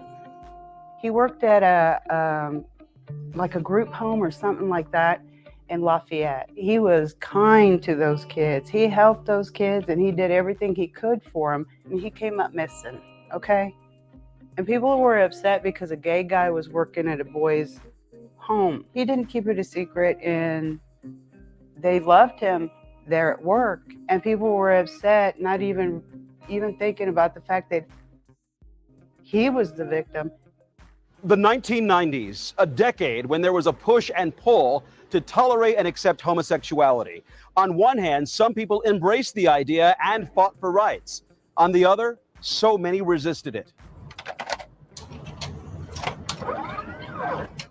Gays and lesbians say they're making history by celebrating their homosexuality, and they look forward to the day of acceptance. We're a minority, and we need to stand up, and we have rights, we have love, just like anybody else, and people want to put us down for it, and they don't understand it till they walk in our shoes. It was a time when roughly a dozen gay bars and clubs in Indianapolis provided a sanctuary and a sense of community.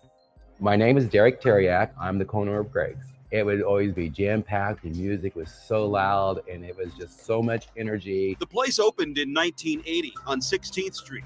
Before it became Greg's, it was known as Our Place, OP's for short. It was just a place for the gay community. It was just everything you want it to be. A place needed in a time when people were attacked for being gay. If somebody goes up and says, hey, queer, and then hits them, they're going to get a stiffer penalty. Now, there's something wrong with that kind of legislation. Those people choose that lifestyle. They can keep it to themselves. They don't need to be promoting to the public. You didn't want to be. No, Wow. you could lose your job like that, or family be disowned. We wanted our identity kept secret. It was very difficult. But even in these safe spaces, there was danger. OP's was one of several places from where investigators say Herbert Baumeister lured his victims. According to police investigators, Herbert Baumeister led a double life, but his secret life began to emerge from a growing list of missing men. He went with two friends, and they were together until Manuel left. And that was around midnight, the last time they seen him. You never think it's going to happen to your family. You know, I know I didn't. We've had approximately 7 or 8 missing people that came through with some commonalities. My sister called, and she was like, Manuel's missing. I said, give him a minute, let him get home. But he was supposed to come over to see Mom. He never did. Then it set in. He'd already made plans with my mom, and he always followed through. When this happened, we were shocked. We were like, what the hell's going on? But Richie has been known also to hitchhike all the way to California. Come Monday, when we went over there to the police station, I knew Manuel was gone. He would never, ever just leave and not tell somebody. According to police, all of the missing victims have several traits in common. Chief among them, alternative lifestyles. We don't want to think something bad could have happened because we didn't know about the boogeyman, you know? There's nothing like that around our town, even in Indianapolis, you know? No serial killers. One of the things that we were looking at when we looked at all these commonalities was the possibility that there was someone or several someones who were working together, perhaps eliminating these people from the community. That whole scenario, the whole thing with him, we had the AIDS crisis going on. So you had to think of, is this person missing because something's really happening? Or is this person gone because of the AIDS epidemic? And no one wants to say why they really are no longer with us. AIDS spread rapidly among men in the late 1980s and early 1990s. According to the Centers for Disease Control and Prevention, by 1994, AIDS became the leading cause of death for all Americans ages 25 to 44, surpassing car accidents, heart disease, and homicide. By Halloween the following year, the U.S. reaches a grim milestone: 500,000 reported cases of AIDS in this country. The toll the disease takes on the body is clearly evident among those withering from the deadly virus. Many victims battling AIDS fell away from social scenes and even retreated from those closest to them. You had two things going on at the exact same time. It created a lot of confusion, so was it just rumor? You had to think, that's just rumor. I'm not ashamed that he's gay. That's one of the questions that they asked me, and my sister was telling me in Spanish, don't tell him. She was saying in Spanish, don't say anything about that, just tell him, to look for him. And I said, yes, he is. And she told me later, she was like, they're not gonna look for him as hard, which made me feel really bad because I didn't get what she was saying to me. I didn't. There was frustration. We as a gay community just accepted it, which we shouldn't have, but it is a totally different time. We never heard from him. It was like months went by and nothing. We had, no cell phones, no paper trail. We didn't know that he frequent any places. We didn't really know his newfound friend. My mom was just walking around with her heart. I mean, she was literally bent over. Her heart was so heavy, and she didn't know that the rest of her kids were there because she was looking for the one. It was just one of the most horrific, saddest things that I have ever watched and lived. You think you just call the police and they go out and find them. That's what you think. We didn't think about hiring a detective or a private investigator. To find their missing loved ones, the families of two other missing Indianapolis men turned to Virgil Vandegrift. After 25 years with the Marion County Sheriff's Office, Vandegrift started his own private detective agency. Along with a half dozen employees, Vandegrift got to work. I decided that we needed to get wanted posters made up and get them out to the community as fast as we could. And he really dug deep to try to help us with this situation. It was awesome. Former Hamilton County prosecutor Sonia Learcamp had been in office less than a year when bones were discovered on Herb Baumeister's property. Learcamp and former deputy prosecutor Kathleen Clark say Vandegrift played a key role in the early days of the case. Having an independent investigator, especially one that other investigators know and trust, is a fantastic thing to have in an investigation. I felt like there was a serial killer involved. And with that, I put together a profile of what I thought it'd be like that we would be looking for. A lot of the victims were estranged from their families. It wasn't unusual for a lot of them to drop off the family radar for long periods of time. So a lot of these victims, I think, went unnoticed for a while. Serial killers sometimes pick on not just gay communities, but example, prostitutes or people along those lines that society itself doesn't pay a lot of attention to when they come up missing. They may have been reported missing, but nope, it wouldn't have crossed their mind that somebody in Hamilton County would have taken them up to their home and perpetrated this kind of crime. It's just a matter of zeroing in on who. He was very strange. I don't know what part of them they saw, but I saw a different man.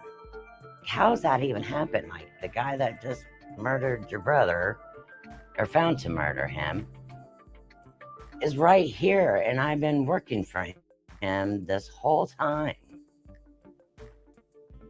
That's weird. Still to come, what Debbie Falls remembers to this day about the hours she spent with the man later connected to her brother's death, and how a would-be victim helped detectives crack the case after surviving a night with Herb Baumeister.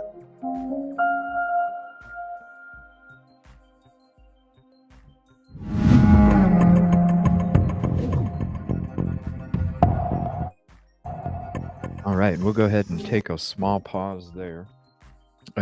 Respect the content creator, the local news, and to take a couple minutes to chat about the kind of the stuff that they were getting to, and the time period back then. Again, this is 30 years ago or more Yeah. when you're looking Yeah. at it, and definitely, like they said, it's when the AIDS epidemic started to happen. Um, I mean, hell, you can go back to what year was it? Magic Johnson. Yeah, I think he was around in the early 90s. 92, I think, is when he got diagnosed, maybe. Yeah, it was like 92 or 93 Yeah. when Magic Johnson came out about that. And even back then, it was totally brand new. Back then, you thought that just by touching the same bag of chips that you could get this disease. So there was definitely a stigma. It was called a certain lifestyle disease for a long time. That's how, because of the cases and the lifestyle of the individuals, it was kind of labeled as a certain kind of disease. But when Magic Johnson had a press conference and came out that he had acquired that disease, that at that point, that's when everybody kind of sat back for a minute and went, wait a minute, maybe it isn't just this certain lifestyle disease. Maybe it's a disease that anybody with any lifestyle could acquire. And so that's, you're still talking about a time period where there was a lot of stigma, a lot of unawareness. I mean, hell, even that news clip of I don't know if it was a senator or something like that, some government official that was talking, saying like, if that's, you don't need to be out here promoting this and that and this and that. And there was, it all goes with that stigma. I mean, even if you go back to some of the slang on rap lyrics from back then, there definitely was a stigma with a lot of the rap lyrics too. A lot of the music lyrics had a stigma as well. So when it comes to these families being scared, you can totally understand. And Sure. with the technology, I think really good things can happen. Now, McGriff, that's the Colonel Sanders. I noticed they had a little picture of him there when they were talking about him. So looks damn like Colonel Sanders. I'm sure they're going to get into it. It would be nice though too, on the next episode, we kind of watch some of these interviews, because I know that was one of them you were wanting to watch too, and we might be able to fit it in this one. But if not, I would like to. No, don't worry about that. I was just sending some, random stuff that I had watched. So no, don't feel compelled to use it. But this one has, some of the family members and stuff, and I think that one did as well. But no, we don't have to go through that. It's probably going to say the same thing. But, until I listen to that, because it's been so long and I've been medical for so long, I forgot until they mentioned it what a stigma that, and how much fear there was with the, disease that around that time period. And because I'm just thinking they didn't want their children to be outed as being homosexual, but that wasn't it. I mean, that wasn't just it. It was the fear of, oh my gosh, I've eaten supper at their houses, maybe I need to get tested, that kind of stupid stuff that went around. Right. Yeah, definitely not cool.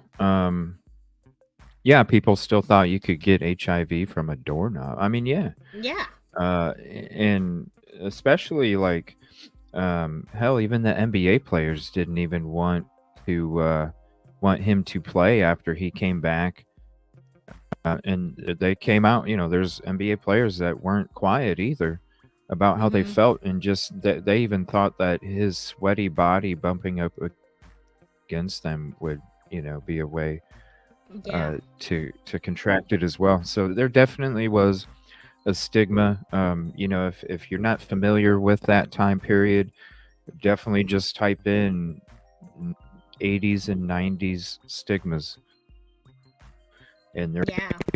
a YouTube video talking about all the stigmas from that time period, and then you'll really understand kind of what they were talking about here in this Yeah. first segment. So we'll go ahead and get into this next segment here, and when this segment ends, we'll pop back in and chat. Go ahead. What's up, Silky? Well, I was just thinking you were telling them to type in that. I was thinking about Google searches, and I just wanted to ask you a question, CJ. Hmm?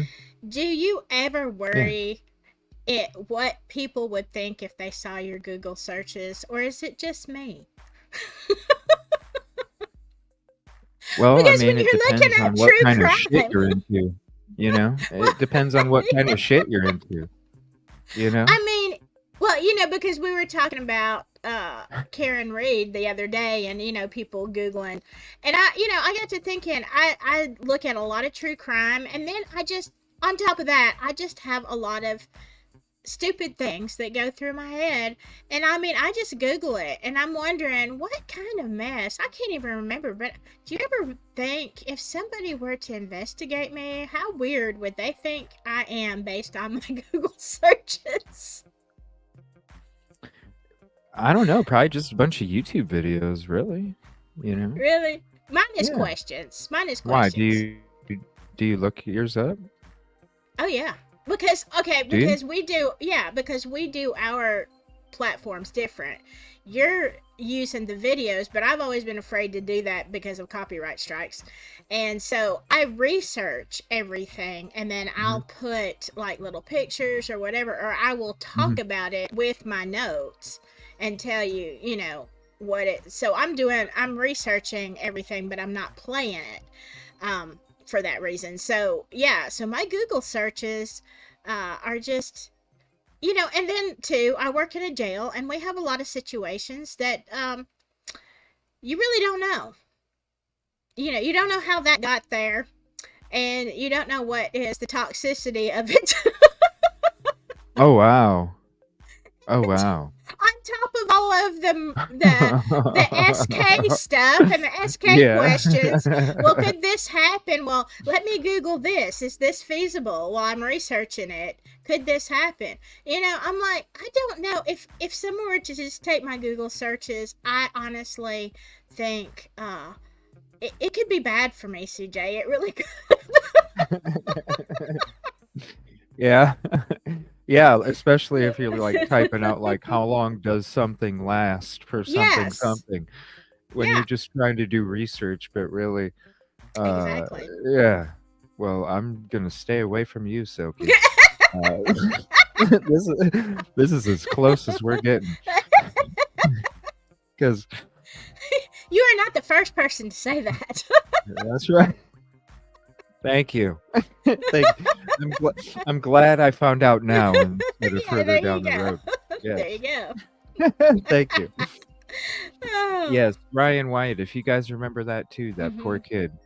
Yeah. The poor kid. Yeah, the way that he got treated, for him having it as well. It's the stigma was not fair because it was based off of a lot of assumptions and a PR campaign from the mainstream media, and those things become reckless. They really do. Yeah. Really become reckless, and talking about rap lyrics and stuff. With the stigma back then, the mainstream media is the one that created the East Coast West Coast fucking rap war, and look how that shit turned out.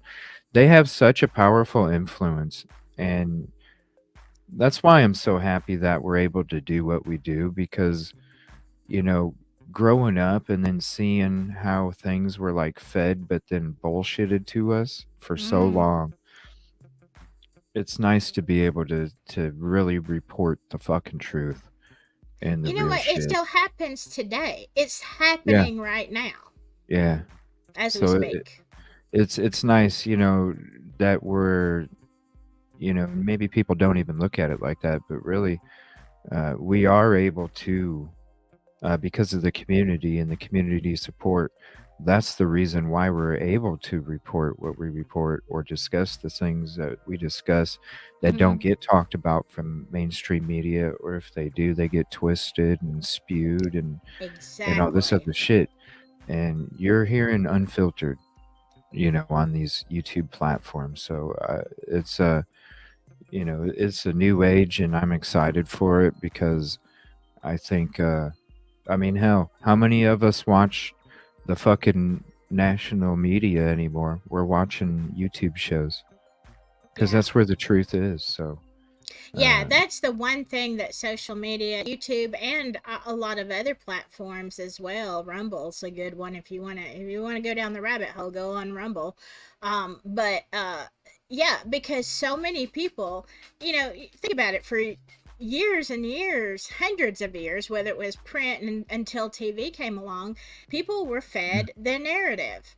And you might have a voice here and a voice there saying this is not true, but they were always made out to be lunatics. But now mhm, you have, with YouTube and stuff, you have the ability to be a credible human being and have a mhm. platform that's credible and speak the truth, and somebody is going to listen. And I think that is so powerful and amazing. We're in the right time because think about this. When dude fucking what's his name? The Paul Revere. Yeah. The British are coming. There's been misinformation. I mean, not that that was, but I'm saying you go back that telegrams. You Hmm. relied on all of the. Just think of the age we're in now. When you think hundreds of years, and it's been hundreds of years, and finally now, in the 2020s, after all of these years, hell, you could go back to the fucking Bible. Yeah. After all of these years, now is the time where this is Hmm. taking place right now. 2020s is where it's starting. Yeah, And it's beautiful that we actually it can have is. the truth from now on. Yeah, cause like you said about Paul Revere. Can you imagine now? Your Facebook would be blowing up. Hey, y'all see a guy riding down the street on a horse? Was that Paul? Yeah, I think. What was he screaming? I don't know. I think I heard something about the British. Does anybody know where he's at? I mean, it would be blowing up, right? Right. Then you'd have And then, somebody on a live yeah. stream. He's coming. He's coming. What's he saying? Right. Huh? Yeah. DJ McGriff would be there. He'd be like, "Yo, Yeah. where is he at? Where's these British motherfuckers at? Come on." Yeah, No, exactly. I mean, but hey, it's yeah, a it's a great beautiful age. age. It's a beautiful age, and the time is now, and it's just going to get better. So Yeah. I'm excited to be a part of it, and thank you all to the community for because it started off as a seed that I planted, and with all of your guys' water and nourishment, this is able to blossom into what it is and what it's going to be becoming in the future.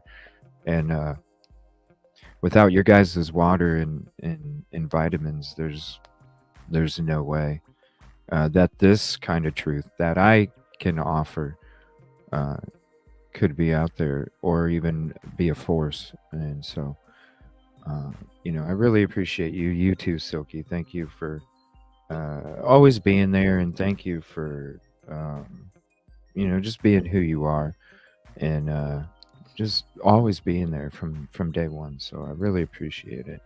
In Means spite a of lot. my Google searches. Right. Yeah, I'm staying far away No. from. This is as close as Yeah. we're getting. But same CJ. You've been amazing. You've been such a great help to help me grow my channel as well, and just being there. You're a great guy.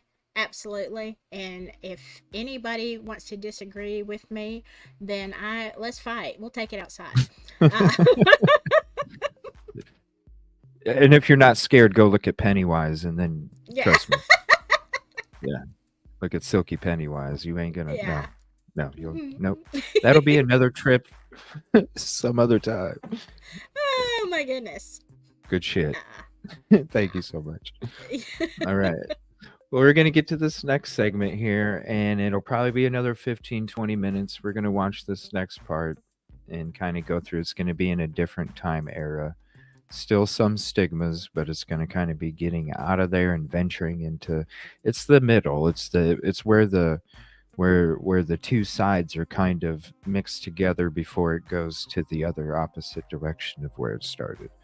And so we'll take a pause there when we get to that point, and then we'll chit chat some more. Thank you all for hanging out.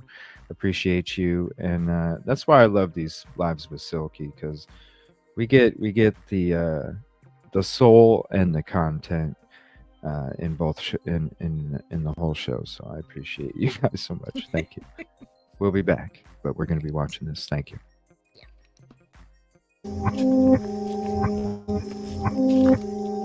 Just as with the other notorious serial killers that we've read about, he was very good at hiding who he really was. Investigators know that Baumeister played one role of husband, father, and businessman. But investigators say Baumeister also frequented every gay bar in the city, often taking men back to his sprawling estate. Even the way he lived and the business he ran contributed to his ability to hide what he was doing.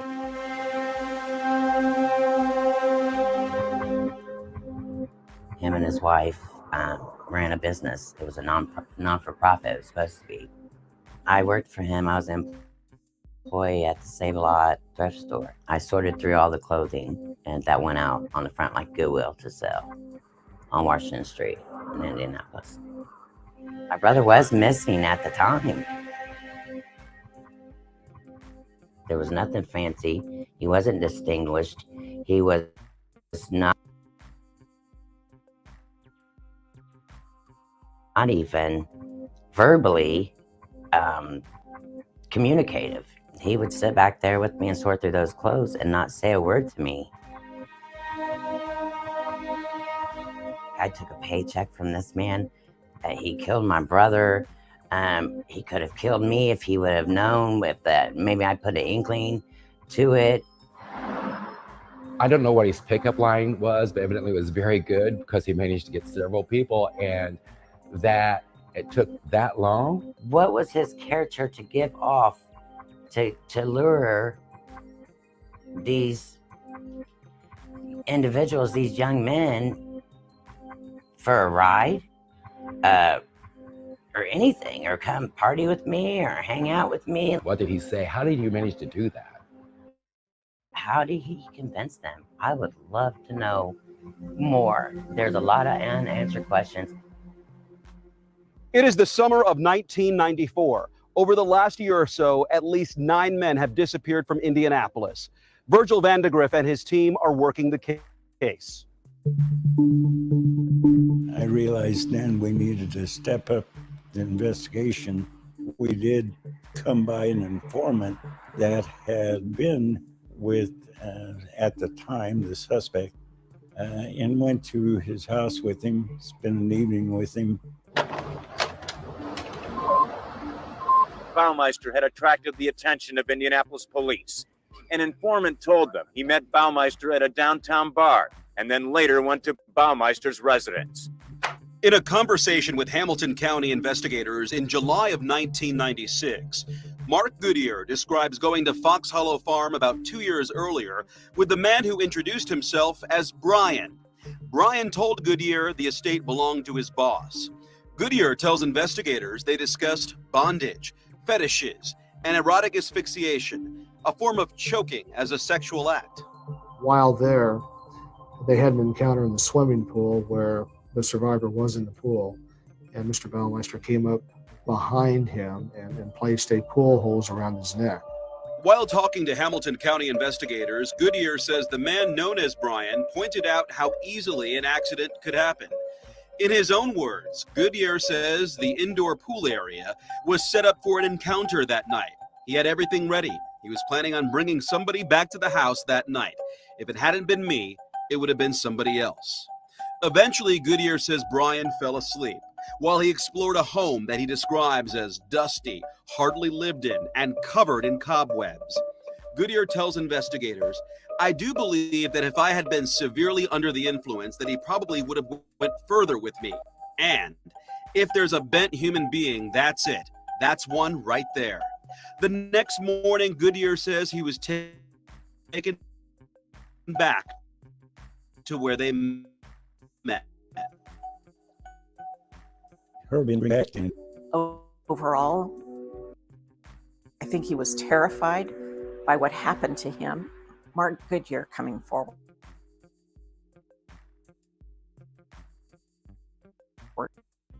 We needed to have that person who could at least circumstantially put him as a possible perpetrator. It shouldn't have had to fall to a potential victim to do the investigation. There's some unfairness in that. Mark Goodyear first shared his story with law enforcement in August of 1994. He knew an Indianapolis police detective named Mary Wilson was investigating the disappearance of gay men. Many of the people we spoke with about the Baumeister case consider Mary Wilson a hero. Today, she's retired and no longer speaks about the case. Her daughter says that's out of respect for the victims and the bonds Wilson formed with their families throughout the investigation. A memo Wilson wrote to her IPD supervisors in June of 1996 goes into detail about all the work she did on the case. She and Mark Goodyear spent months trying to locate the property where he spent a night with the man known as Brian, but they never found it. All the while, Goodyear says he was trying to figure out who Brian really was. It took some help from his friends in the summer of 1995. Herb came into the gay bar he was in. He jumped up on one of the tables and yelled out, "This guy's a serial killer, somebody to get his license plate number." If we hadn't had that, there wouldn't have been any way to link him because, you know, the physical evidence is pretty much gone. And of course, we traced the license plate number and it came back to Herb Baumeister. And then the dominoes kind of started falling. With that key piece of information, Detective Mary Wilson focused her investigation on Baumeister, his family, his property, and his business. Wilson says she approached Herb Baumeister at his business and told his wife Julie Mark Goodyear's story, but Julie insisted it was all lies. Neither would consent to a search of Fox Hollow Farm. Police say Baumeister refused to let them search his home and property, and investigators say they lacked evidence to obtain a search warrant. That's until Detective Wilson got a call from Julie Baumeister's attorney. If anyone at this stage of the game is a victim, I think it would be his wife and his family. She had a story to share.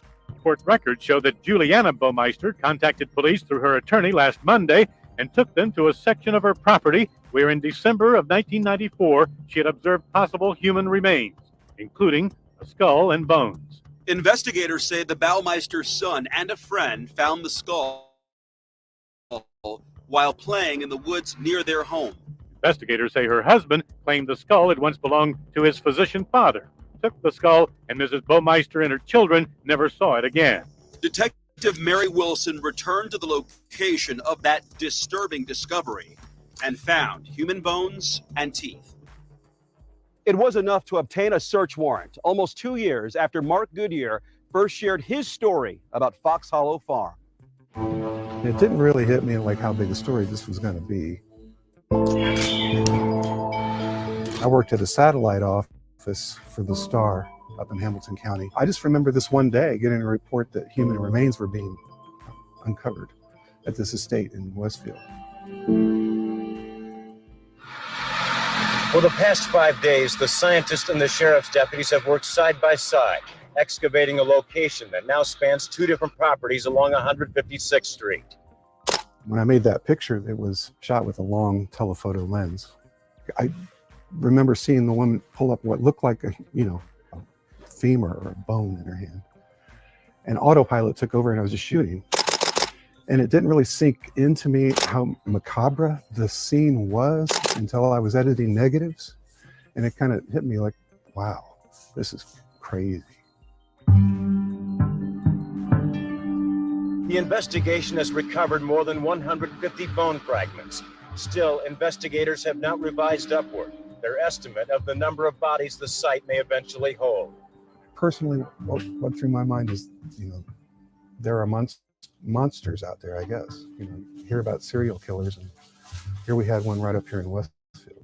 The search for bones and bodies has drawn interest from police agencies from across the state and the country. It involved the forensic anthropologist right away, and it was a well-done investigation. It was busy. There were a lot of people. There was some notoriety about it in the legal community, and so there were law enforcement officers, maybe not even people who necessarily were doing anything, but people were out talking. And I mean, I did a lot of standing around. We're out there waiting to see what happens. And like I said, it was hot and buggy. And but we had been out there for a while when we learned of this creek bed, and so that kind of changed the whole trajectory and expanded what we were doing.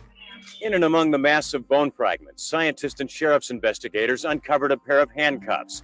While refusing to comment on the significance of the find, it clearly excited the excavation crew, who displayed them like some trophy fish. The handcuffs could yield fingerprints or shed some light on what may have happened to the victims before, during, and after their deaths. The more we got forensic archaeologists involved in helping us, the more bodies came to light, and it was just a shocking situation. 10,000 bones and bone fragments were recovered in that initial excavation. Most of those bones and bone fragments are not any bigger than a thumbnail. So how many people does that represent? I don't know that we'll ever have the answer to that, but when you consider the amount of remains recovered, it's really a debris field larger than most mass fatalities. Something maybe even larger than some plane crashes. The search of the farm, which Hamilton County authorities have conducted over the past 10 days, Indianapolis police wanted to do last fall. But they say Baumeister refused to be interviewed or to let them search his property. Everything happened so quickly. The search warrant was served on the property, remains were found, and then just very soon after that, Mr. Baumeister committed suicide. There was no APP, there was no BOLO, there was nothing put out for him. They just no. And he went to Canada and he robbed everybody of justice.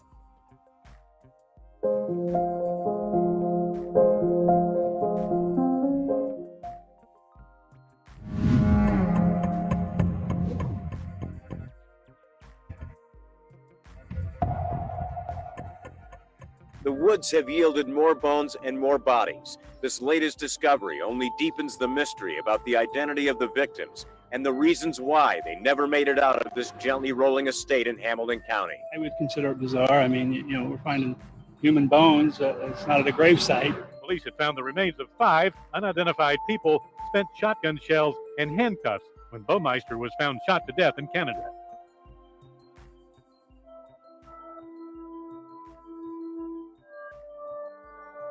Police confirm he left behind a 4-page suicide note, but that may not solve the mystery. I have not heard anything that would suggest it deals with any of the disappearances or the finds that they made on that property.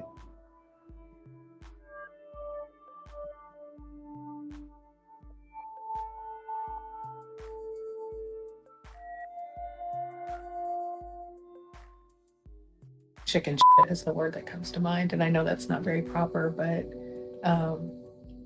he's spent a lot of time and a lot of effort and used his intelligence to accomplish what he sought to do, as evil as it was, and then in the end can't even face what he did.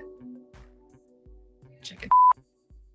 The piece of that I am most unsettled with is it just seems that when Baumeister died, Shortly after that, everything came to a stop. Would it have stopped if it had been 8 blonde-haired, blue-eyed, 16-year-old girls from Carmel? Everything he's done points to his guilt, and everything he's done. I mean, you know, the things he did to conceal the crimes, the way he dealt with his family, the way he dealt with law enforcement, all of those things add up to his guilt. A guy like that, it just seems like it was compulsive with him. I don't know if he might have stopped for a while, but he probably would have just, if he hadn't killed himself, he probably would have at least gone underground. Everyone was pretty sure that we weren't leaving some serial murderer on the loose, but it really left no recourse for the family. It took days to unearth the bones, but it took months to identify the victims found on a rolling horse farm in southern Hamilton County. Baumeister's story had just popped in. It was breaking news, and I was sitting at the corner of the bed, and I swear on everything I love, that TV zoomed in. I mean, it just came to me while they were talking and stuff, and I knew my brother was in there. By the dates on them bones, you know, the estimated time of death, it wasn't long after he went missing that he was already gone. Sheriff's investigators identified 4 victims, all young to middle-aged males. They include 23-year-old Richard D. Hamilton of Indianapolis, 35-year-old Manuel Resendez of Lafayette, reported missing 1 week after Hamilton disappeared. August 11th of that year, they come knocking at my door, and they told me that they had found him. Part of his jaw was found in those remains that were found in Baumeister's property. And Baumeister had killed himself. Your brother's missing. The man that you're working for killed him. You know, you took a paycheck from him, and it was just guilt. I mean, just so much absorption of guilt that I felt from that. I mean, it took years to find him, to find out what happened to him, for the testing, and then to get something back and have a service. It was years. Years. I don't know if I could mentally take it if we didn't have something. I mean, all we had was a couple bone fragments, you know, and some teeth. He was buried in a baby casket. Yeah. I was pregnant with my daughter when we got to bury him. I don't know how to describe it. Horrible. And I know it had to be horrific for my mom. That was her baby. When Manuel disappeared, he took a big old chunk because, you know, she ended up dying in 94, or he disappeared in 93. So she ended up dying, and she asked me, while she was in the hospital, she asked me to, you know, she said, bring my gown and bring me some slippers. And I said, okay. She said, hey. And I said, what? She said, bring Manuel to me. I said, okay, Mom, you want me to bring your slippers and your gown, and you want me to bring Manuel? I'll be here in the morning. And I turned around, and I was like, I just started bawling because I didn't know how I was going to bring him. I knew where her gown and her slippers were, but, you know, she died later on that night, so she found him.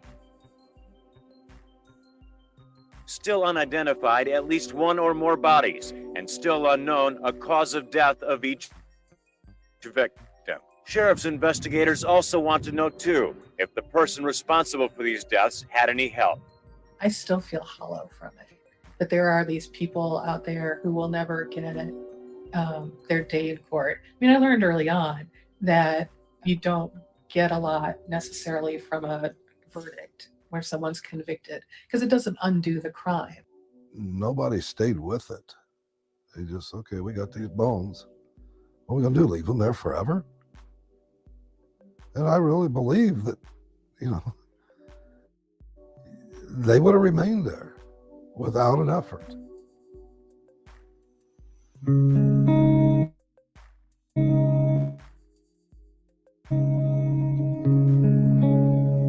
To this day, no one knows exactly how many people Herbert Baumeister killed, making it an even bigger challenge to identify his victims. His name might not be as recognizable as people like that, but I think his actions certainly parallel, if not takes him to the forefront.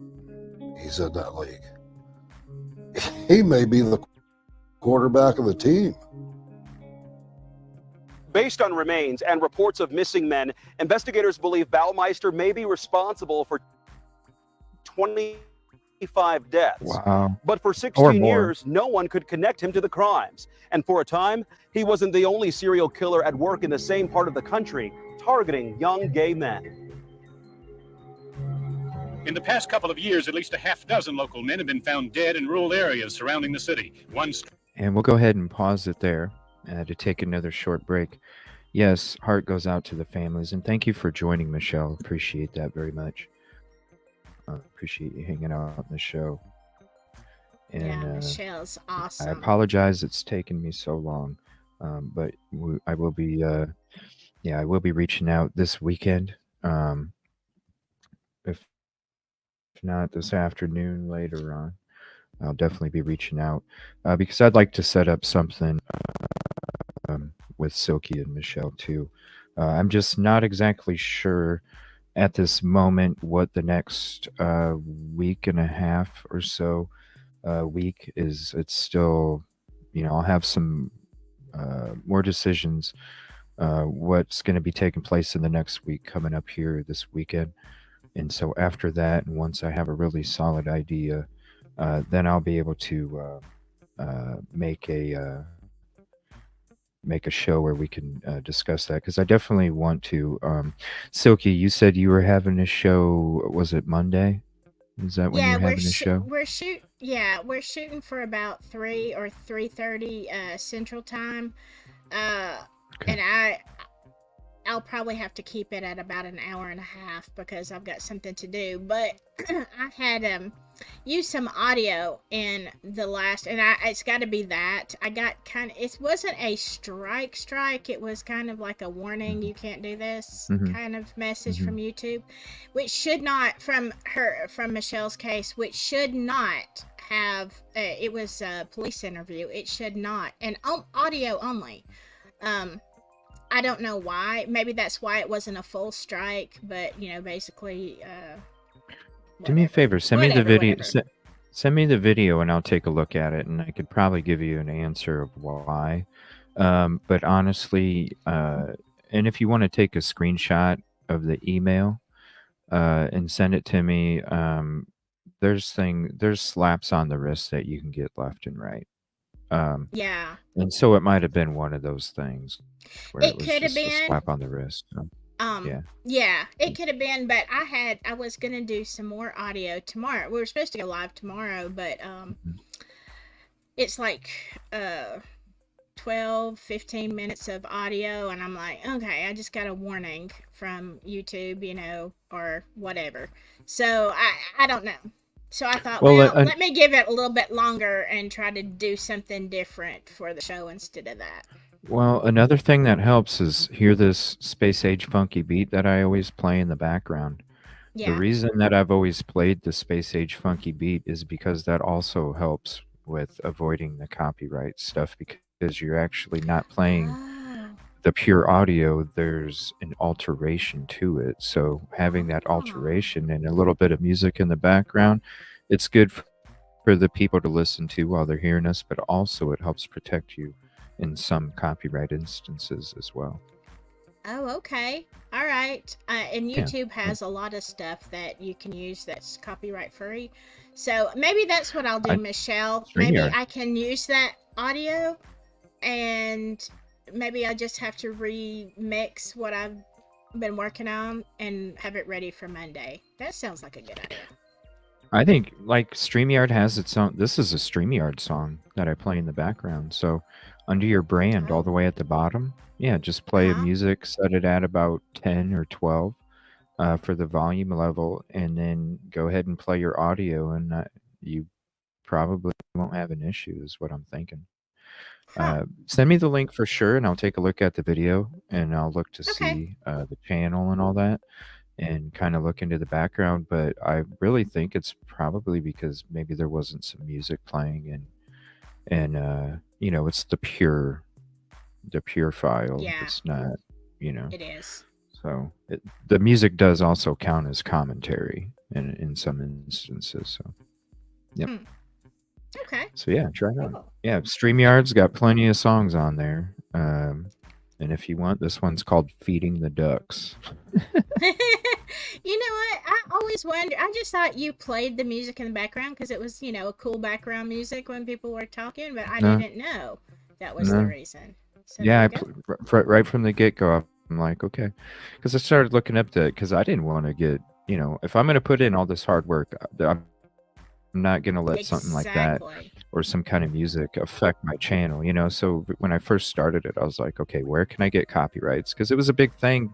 The whole copyright movement had started a couple years before that when it came to content creators and music. And Mhm. so I just wanted to check it out and make sure, because I definitely didn't want to start putting in work and then all of a sudden it just go away because of freaking music.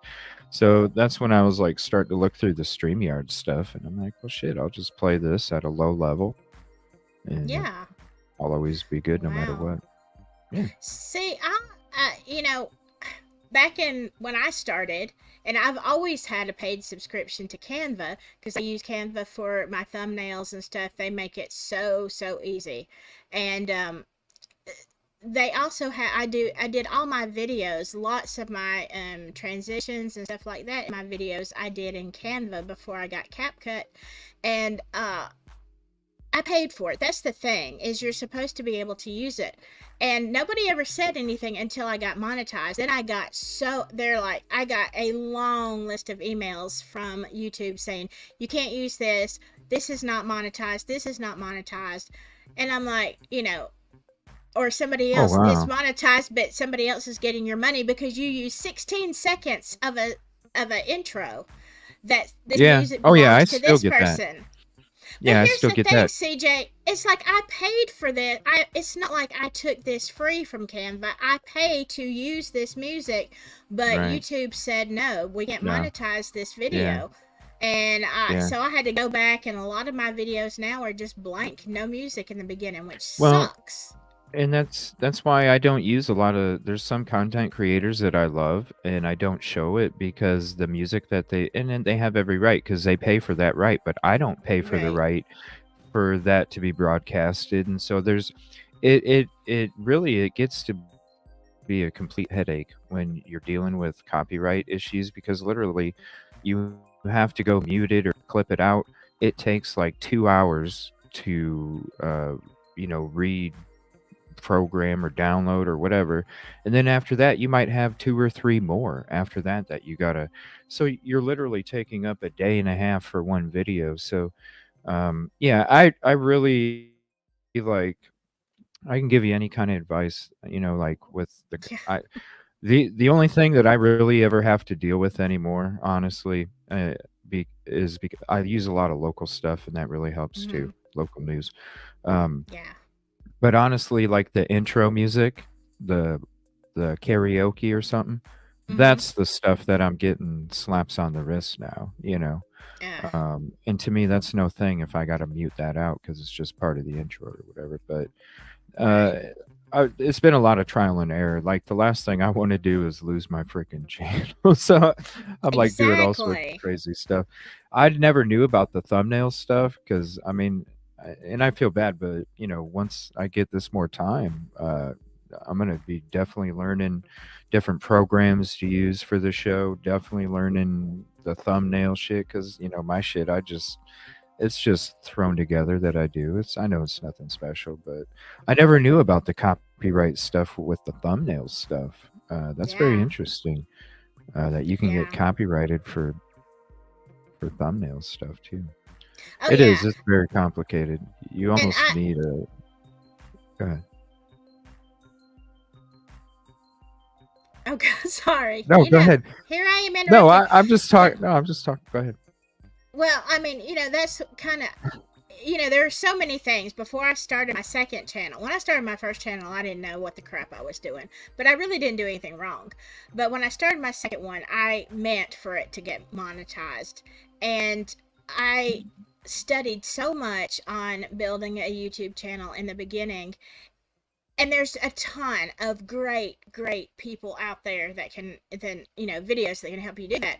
But I've honestly, since I've been monetized, I've learned so much about what not to do. I've thought about just doing an ebook for people who, because I know so many people that watch live streams and our channels. Like, we watch other people's channels, people watch our channels, and they may not be monetized yet, and they may not know. Like, there's a ton of things I could say, okay, from the get-go, do this from the get-go, and don't do this, and then you're gonna have to be aware of this. So really think about it before you even start a channel. I mean, It's a lot to learn too. It's a lot to learn. You definitely have a lot of stuff coming at you where you don't even have any experience. So a lot of it is on the fly. Yeah. A learning from process. bad emails. Yeah. Yeah, it is. That's been a constant ever since the show started. People critiquing and telling you how to run your own show. And I got a son that works in this or went to college for this, and he does this. I'm like, okay. Like, this is my intro. I like to say hi to everybody. Yeah. There's a bunch of other shows out there. Go ahead. Yeah. Like, I damn. mean, yeah, there are a lot of things, and I think people don't understand if you're gonna start a channel, and you really want to work that channel, and you really want it to be either a full-time job or you want it to be monetized and stuff, you might as well just kiss your social life goodbye for a while, because especially if you're working a full-time job and doing this, like, this is your life, and so you better be sure that YouTube is what you want to do, because it's going you're to either take everything. committed 150 or 0 is where your commitment has to be. Exactly. When it comes to doing what we do, for sure. Yeah. So with this Herb case now, they're kind of transitioning from the early 90s to the late 90s. They're kind of getting into the DNA stuff. DNA is starting to become a really, OJ was the case that really highlighted the DNA to the mainstream. And then, which was brand new to everybody. But then, as the 90s went on, then other cases started to use this DNA technology, and it just kind of took off from there. And so now this is the part where Herb starts to go, oh shit, now the technology is starting to catch up, and I'm starting to kind of freak out a little bit, because these things ain't so easy anymore to just go. And also the stigmas are transitioning too, and so a lot of people are, not a lot, a number of are starting to kind of transition into coming out, and things are starting to be a little more accepted in certain areas and things. Not that the stigma went away, the stigma was there, but that it started to kind of transition. There was a lot of social movements going on in the 90s, a lot of protests, a lot of peaceful protests. There was a lot of protests going on, social, equalities and things like that, gender equalities. And so it was really when that kind of stuff started, and the stigma, complete stigma, that's what I was saying, where they kind of start intermingling before then it goes to the other direction, where it is accepted, it is talked about, it is, the stigma may be there, but it's in very small pockets or whatever, when it comes to the world. So I always wondered why the Protestant didn't try.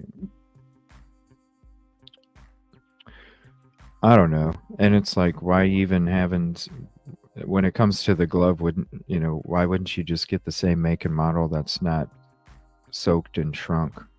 you know. Like, this is the right, yeah, this is the right glove. No, you can kind of fool around with it, and leather and drenched glove. Hell, leave it out in the rain for one night, and then try and stick your hand in it, Yeah. and then see what happens. You're going to be fighting to get it in. It was just a show, but yeah, it was the crazy. OJ case was that case that really highlighted the DNA, and so I think now he's at the point where he was like, "Oh shoot, they're kind of starting to catch on a little bit. And Things are they starting said to something. happen. Things are starting to slip up." Yeah. And did you hear? I didn't realize this. In this part of it, it said that they found a pair of handcuffs. I don't remember. If I've heard that, it went right out of my brain. So they are excited about possibly having a partial print or fingerprints of maybe one of the victims on there, maybe some DNA. And I'm like, yeah. Well, if here's the thing, because earlier I said maybe he didn't mean to, like maybe these were accidents, maybe this was just part of what he was into. But if there are handcuffs involved, I'm gonna say no at some point. And I think some of the people in chat had said it earlier. It may have started out an accident and then at some point, but definitely if there are handcuffs involved, I'm saying you are intentionally unaliving someone. Oh yeah, for sure. And yeah, when it came to OJ and the gloves and arthritis, he was told to not take his arthritis medication a couple weeks before that was coming up, because the defense knew they knew that was going to be a tactic they might pull.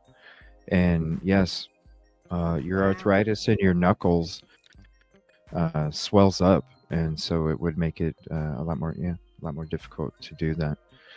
But wasn't that a dramatic moment in that case? Oh, of I course. remember watching It's it. a show. It was a show.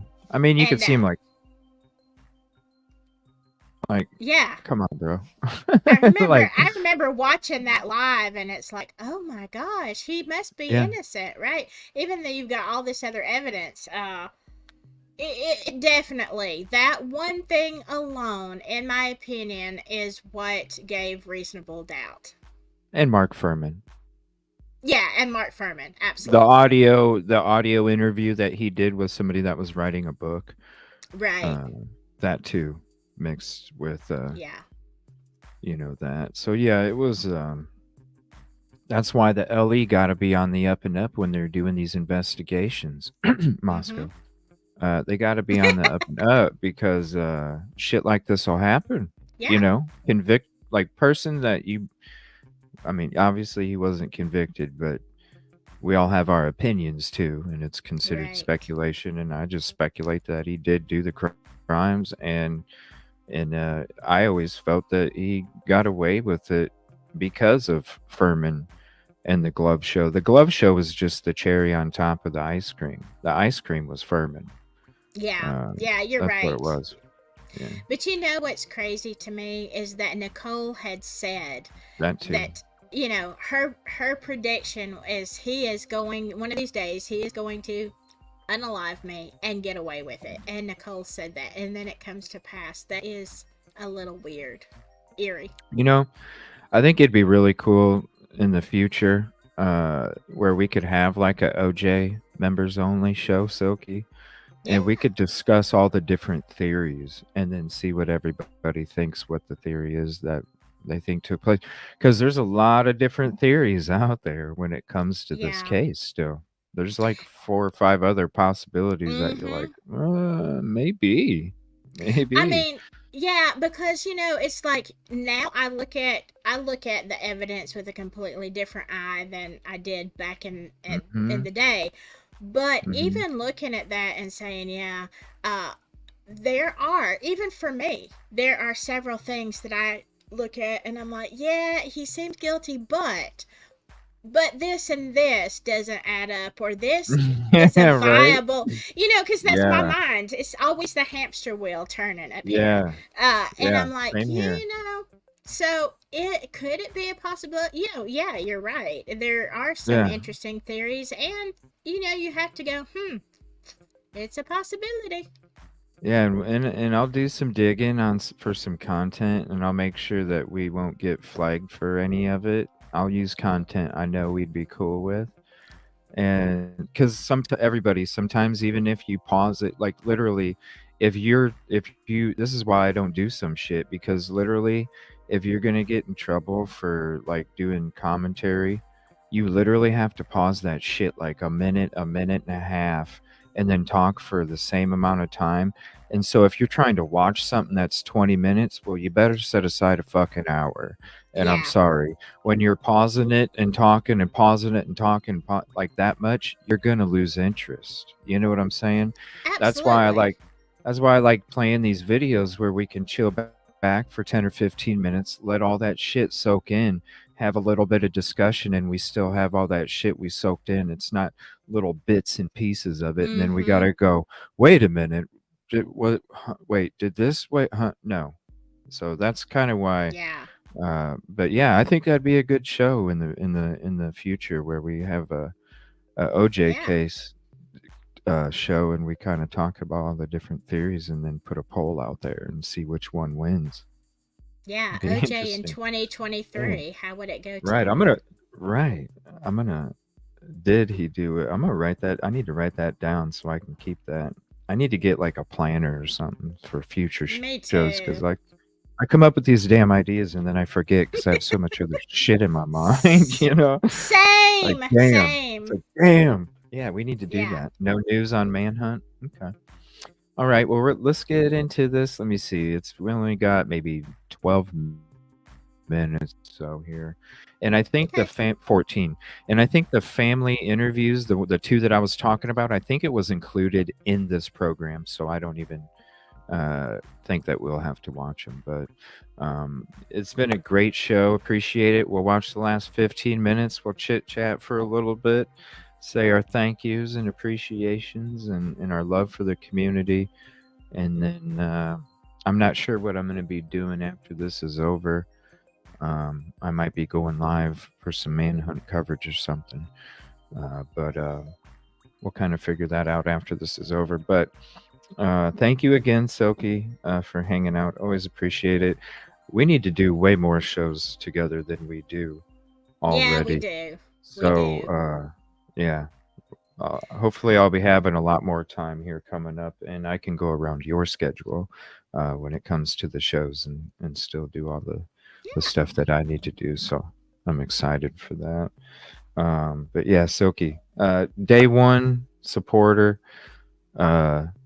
still day forever, and I appreciate it so much, Silky. I really do. Absolutely. You're Same. so awesome. Same. Please go sub to Silky if you're not subbed. I know most of you are. But if you're not, definitely go sub. She's got a lot of great short content. That's one thing I don't have, is the short content. She's got a lot of great short content over on her channel. Definitely go sub. All right. And I'm going to go ahead and hit play. We'll watch the last 15 minutes, and then we'll chit chat and end the show. Thank you so much, everybody. It's been a great show, great vibe, great atmosphere. It's been a beautiful time today, and I appreciate everybody so much. Strangled, 2 stabbed, others with no determined cause of death. The bodies began turning up in 1980. Victims between 14 and 26 years old, strangled or stabbed, left in rural areas across the state. Local police quickly honed in on commonalities among the victims, leading to media coverage like this. For most, if not all of the murder victims, this time of night and these places in downtown Indianapolis were part of their lives. They were known hustlers, young men and boys who walked these streets selling sexual favors for a price. Leaders in the gay community spoke out early about the way these victims were being portrayed. The focus was not on the tragedy of this boy's death, but the focus then became to identify what they claimed was the gay community. The media frequently either contributes to our invisibility or contributes to the notion that we are extraordinary insofar as our lives are concerned. They tend to see us only in terms of our sexuality. In May of 1983, local police departments met with the FBI to compare notes on the murders. One of the methods they will use to try to link these cases is a technique known as psychological What that technique profiling. involves is looking for psychological evidences of the base motivations of the perpetrators. Still, they couldn't officially determine whether the cases were connected. There have been a couple of bodies. The method of the killing is different in several of the cases, so the similarities really aren't that close. Frustrated, members of the gay community begged investigators to let them help. We have tried to do everything within our power to let them know, including sitting in meetings with them, that we are available, we are willing to help them on these cases, and to date, we have not been allowed to help in the least. We might be able to educate them towards the gay community, and they might be overlooking clues because of their ignorance of how the gay community works. Then police got an early lead on another possible victim, 22-year-old Michael Riley. Saturday night, he partied with a friend at 2 Broad Ripple night spots, leaving the Vogue at 2:30 a.m. with a stranger who promised to give him a ride home. On this particular case here, there's something strange about it. After talking with the parents, this is not your normal, typical runaway report or missing person or whatever. I hate to say it, but I think something happened to him. Or he'd be here, or he'd let me know where he's at. 8 days after he disappeared, Michael Riley's body was found in shallow water under a bridge in an isolated part of Hancock County. There were bruises on his neck. An autopsy later determined he had been strangled. I think anytime you find this many victims in this short a period of time, you have to assume that they're related to some degree. By June of 1983, a task force representing investigators from 9 counties, local police departments, and state police began digging deep into 8 of the cases. But investigators leave a strong impression that the task force will be operational for several months, if not a year, at least until all the leads have been exhausted or the murders have been solved. A tip led the task force to a man named Larry Eiler, originally from Crawfordsville. Eiler's arrest in Illinois for a similar murder there was secured mainly by the work of the Indiana investigators. But for their own cases, they have just circumstantial evidence. A lot of it, but still just circumstantial. The task force questioned him, but they had no grounds to hold him. So they had to release Eiler. Months later, Eiler was arrested again. August 21st, 1984, a young boy named Danny Bridges is found in a dumpster behind the apartment where Larry Eiler lived. He was charged with the murder of Danny Bridges, and then he was convicted and sentenced to death. With Larry Eiler in prison, the task force eventually ended. But the work of the serial killer known as the I-70 Strangler continued. By 1990, investigators in central Indiana and now Ohio are once again looking into the murders of men with ties to the gay community. Law enforcement officials hope that the latest murders do not stump them for as long or claim as many lives. For the record dating back to 1985, 5 bodies have turned up in Ohio. The latest corpse remains unidentified. All the victims were strangled and all hailed from central Indiana. Authorities believe all of the victims frequented gay bars here in Indiana. In August of 1991, the last victim of the so-called I-70 Strangler was found. Herb Baumeister and his family moved from the northeast side of Indianapolis to Fox Hollow Farm 5 months later. The killings seemed to stop while men continued to disappear and eventually turned up somewhere else. Turned earth at the farm has turned up more than 150 bone fragments, some of them charred. Shotgun shells and a pair of handcuffs were also among the buried bones. The investigation will move from the farm to the laboratory, where scientists will need 4 to 6 weeks to identify the sex of the victims, to perhaps determine their cause of death, and to bring some closure. The remains of 11 individuals were found at Fox Hollow Farm. 8 have been identified. Richard Hamilton, Manuel Resendez, Alan Wayne Broussard, Roger Allen Goodlett, Stephen Hale, Jeff Allen Jones, Johnny Bayer, and Michael Kieran. 3 remain unidentified. This is an open population, meaning that there are some estimates of how many individuals went missing at that time, but we don't know for sure. I still got 10,000 remains sitting at the University of Indianapolis. We believe there's as many as 25 or more people that are represented in those remains. The fact that he did die early on in the investigation that kind of focused things really away from him. The FBI continued putting the pieces together after Baumeister died, and by 1998 confirmed that he was responsible for killing some of the men and boys found dead in rural areas. Tonight, the case is closed on 9 more victims, all believed to have had deadly encounters with Herbert Baumeister between 1980 and 1990. Police have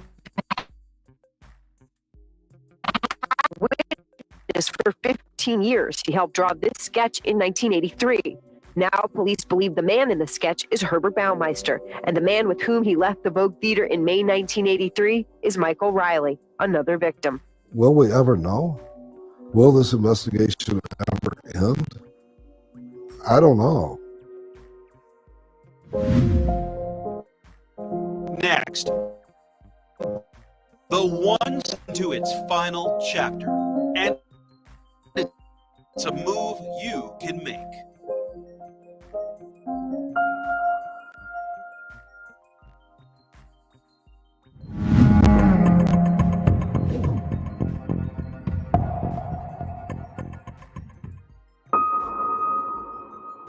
I miss his voice. I could still hear him.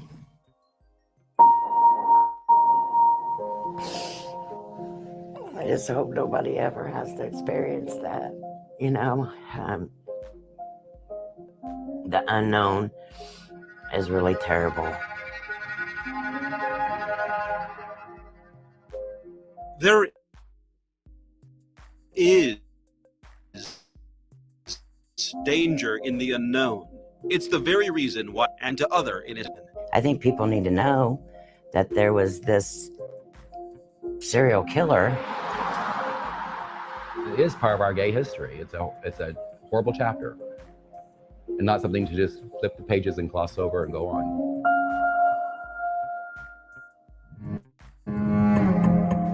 This is a piece of history. This is most likely the largest mass murder, at least in this state, if not in the Midwest. People need to be careful, and they need to, just because somebody's nice to you, that don't make them your friend. Don't go with these people. You don't know what people are capable of doing. I'm a firm believer history repeats itself. May not be the exact same time period, won't be the exact same person, but history repeats, and it can happen again. It's not just a couple deceased individuals. It's many individuals. I think that's worth telling the story, because these people deserve to have their story told. The search for bones and bodies has drawn interest from police agencies from across the state and the country, and it has drawn interest from Indianapolis police, who have more than 100 active missing persons cases. When Baumeister died, shortly after that, everything came to a stop. It was a different climate in the middle 90s. I think some people looked at this in this county, in Hamilton County, conservative Hamilton County, and said, suspect's dead. These are gay men from Indianapolis. Why should we do anymore? We're learning more about the process to identify the remains of more than a dozen people found 26 years ago on the former property of a notorious serial killer. No longer forgotten.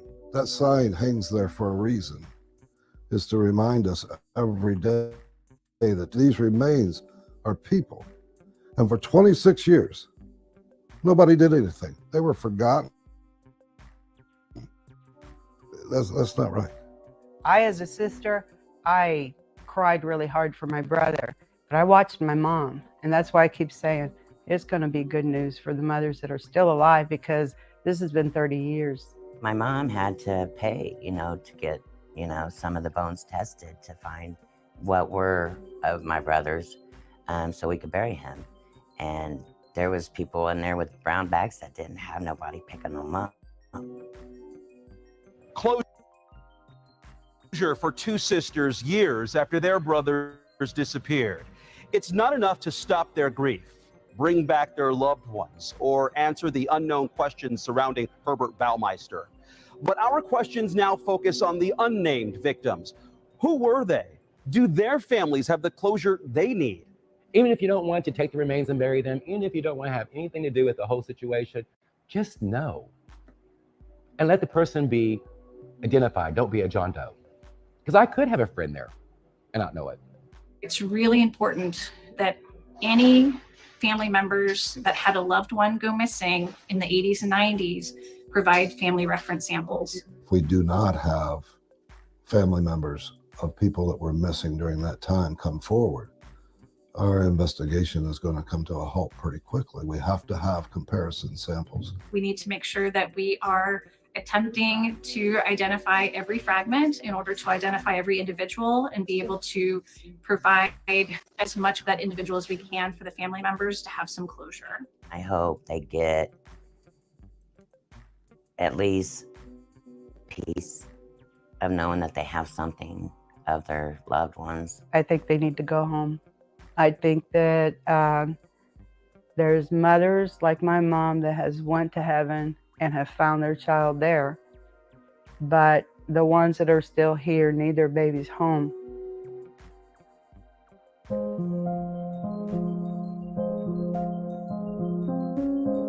Wow. 37 additional. Wow. And I'll go ahead and leave that phone number up while we sit here and chit chat. That way that'll be displayed as we end the show. 37 additional. That's crazy. And how many more?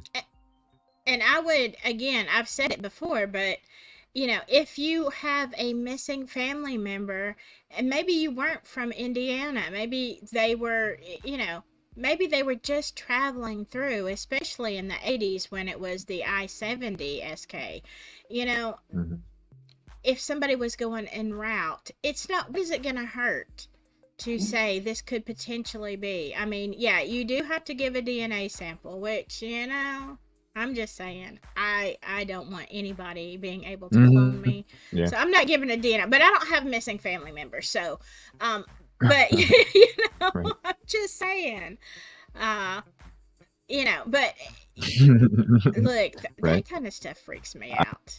Hey, I'm just as skeptical about it. But, you know, if you have a missing family Oh, member, I totally feel you. yeah, you know, I'm just saying, I don't know, this Yeah, whole it's, AI stuff, you know what's scary, CJ, is that even more scary than the DNA, but you could use a combo of AI. I mean, you know, they could actually make you, you know, make an AI generated video of you committing a crime. And then if they had DNA from, hypothetical, because, you know, here is me, the conspiracy theorist, and the paranoid person. So if you have a DNA Hey, sample, you know, with 23andMe or the many different companies, somebody has a sample, somebody does an AI, you know, generated video of you committing a crime, like, that's scary. That's really scary. I mean, hell, there's a thing that Joe Rogan just somebody had totally like made a video with his voice, his tendencies in his speaking, and totally made him like go, yeah, I promote this product. I'm Joe Rogan and I promote this product. And he was, yeah, and it looks just like him. It's crazy what they could do with AI now. Yeah. I mean, hell, I had somebody using 1996 computer software that made an edit of my face saying something on YouTube, and it wasn't even my fucking voice. Yeah, it was crazy. Wow. Yeah, it was crazy. That was a few weeks ago. There was somebody that put out a video that took a clip of my when I was talking in an intro or something saying hello to everybody and put somebody else's voice over my lips moving, and they made my lips move with the. But it was a horrible edit, though. I mean, it was like 96 software. It was totally obvious. It wasn't nothing like wrote what happened to Rogan. But yeah, the shit, it's crazy what they can do when it comes to AI, and then you mix that with the DNA shit, and boom, what are you gonna say? Oh, that wasn't me. Yeah. Right. But we've got It's, your DNA there, right, and right. here's the video of you doing this. Yeah, that's oh god, it's horrifyingly scary. On one hand, I love technology, and it's like it's great. We just talked about that. We're in a great age, but on the other hand, it could be devastating. So Dangerous too, yeah, for sure. something else to keep you awake at night, at 3 a.m., ghost time when you're awake, because, they say, and here's the thing, I know you know this, CJ, if you've done paranormal, they say that, if you wake up, especially around 3 a.m., this is, I've heard it called ghost time, and there's something else it's called, but anyway, it's because like there's a presence in your room watching you sleep, and like but and so that's why you wake up Yeah, at you 3 can feel it. yeah. Mhm. I cannot tell you Yeah. how often I wake up at 3 something in the morning, and it doesn't matter if I went to bed at 11, at 8, at 1. I Yeah. mean, at 3 something, there's probably going to be a reason that I am awake, and I think about that sometimes, and I'm like, you dadgum ghost, why can't you let me sleep? Especially here at this house, come on, Yeah. y'all, can't you haunt me some other time? Dang I it. just need a little bit of rest, y'all. Please. Quiet down for a little But bit. exactly. Give mama a break. Give mama a break. Yeah. We should really do something. We're coming up on spooky season, which, to me, Yeah. living here, every day is spooky season, but for most people, it's coming up. We should do some paranormal, a paranormal show. I don't We know. I might definitely be going live. I might. We'll see. I might maybe be going live at a haunted location during spooky season. So we'll see. Right. That would be Do great. my own. Do my ghost hunting, but live on YouTube. That would We'll be have cool. to have that.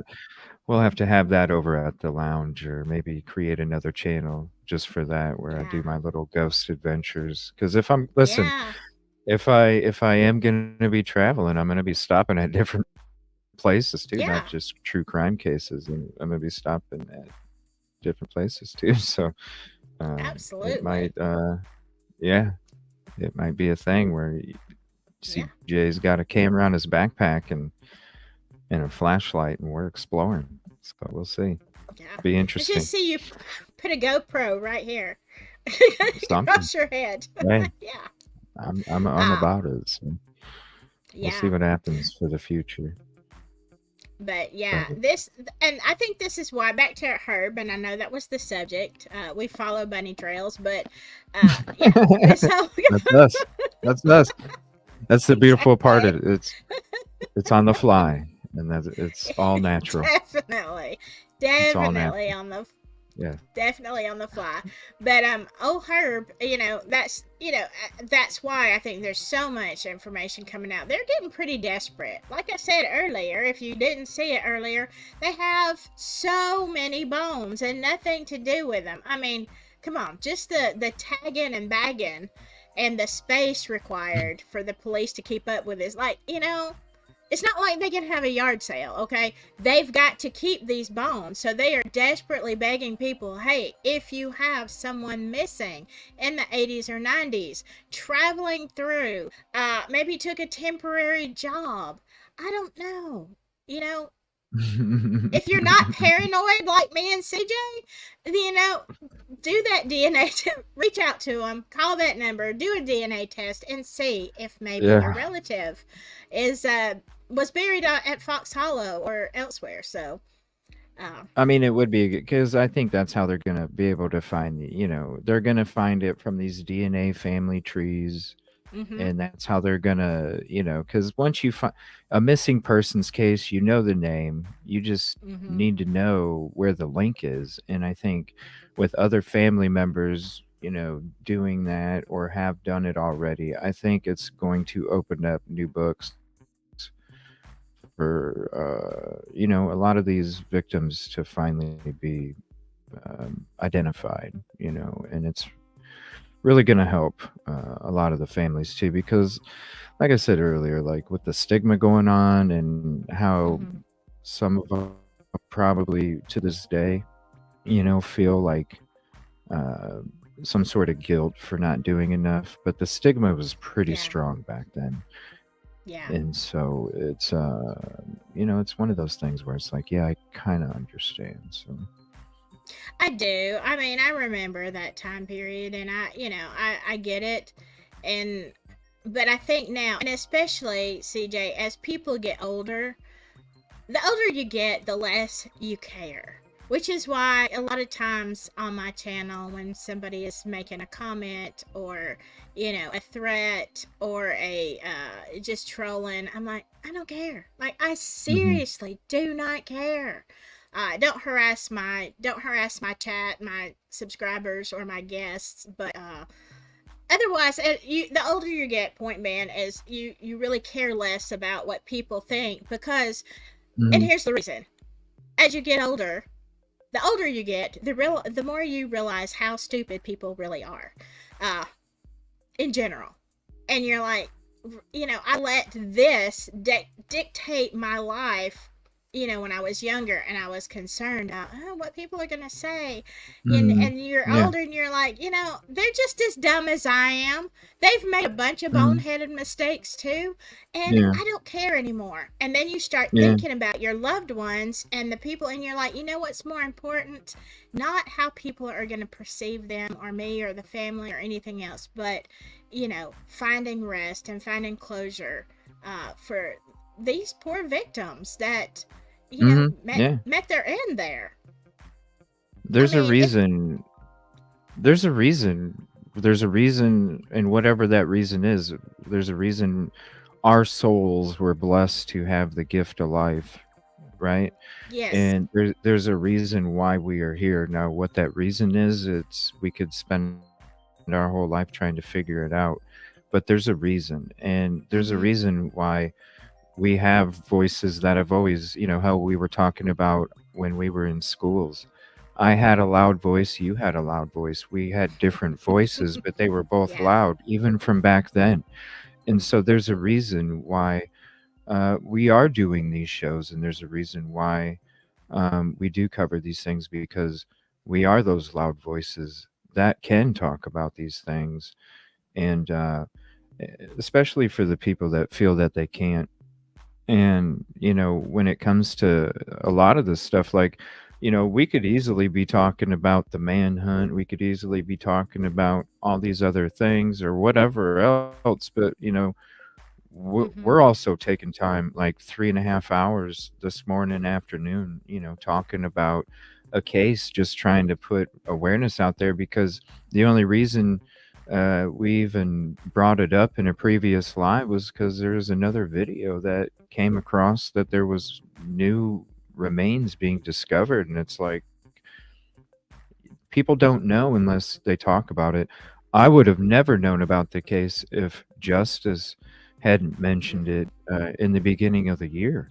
And yeah, when you listen to all the different facts of this case and all the different things that took place, it's like, how in the hell is this not one of the most talked about cases? You've seen it. exactly. There's so many unidentified remains, so many, and so many more that there possibly could be. Um, I think there should be more. I've even honestly thought about instead of making this, keeping it a members only, I thought about just making it available to everybody, because Yeah. um, it does need to be out there. So I don't know. We'll I see. know. I'm thinking of as the show has progressed and some of the things that we've talked about. I know. I was gonna close mine off after this, but I don't think I will. Because you're right, it is so important. Yeah. It never got the coverage it should have. due to the stigma. And so Mm. now you have all these families having no idea what happened. And I mean, can you imagine as a victim, CJ, let's say you went to Fox Hollow, the last thing that you remember seeing as you're passing is these stupid mannequins by a pool. What a horrifying last image. And then Mhm. you're just dumped out on the grounds. I mean, I'll just tell you, I would have haunted Fox Hollow. I would be haunting Herb in the afterlife, you know. But Yeah. you know, Yeah. but Yeah. I mean, can you I can imagine? imagine. Yeah. So, you know, and maybe some families don't want to know. There is always that possibility. And I mean, that's their decision. But still, these people had a life. And that's what's important. What we have now is bones. But just like the video just showed, there are pictures, there are stories, there are memories. Each one of these bones belonged to a person that had a face, that had a name, that had a life, that, you know, like they need to be known. Not just buried out here and, oh, well, you know, they Mhm. disappeared back in the 90s, but who Yeah, knows? unidentified, you know. That's Right. somebody's soul, you know, Yeah. that obviously was affected in a very disturbing way and unfortunate way as well. And they deserve just as much justice as any of these other cases that we talk about.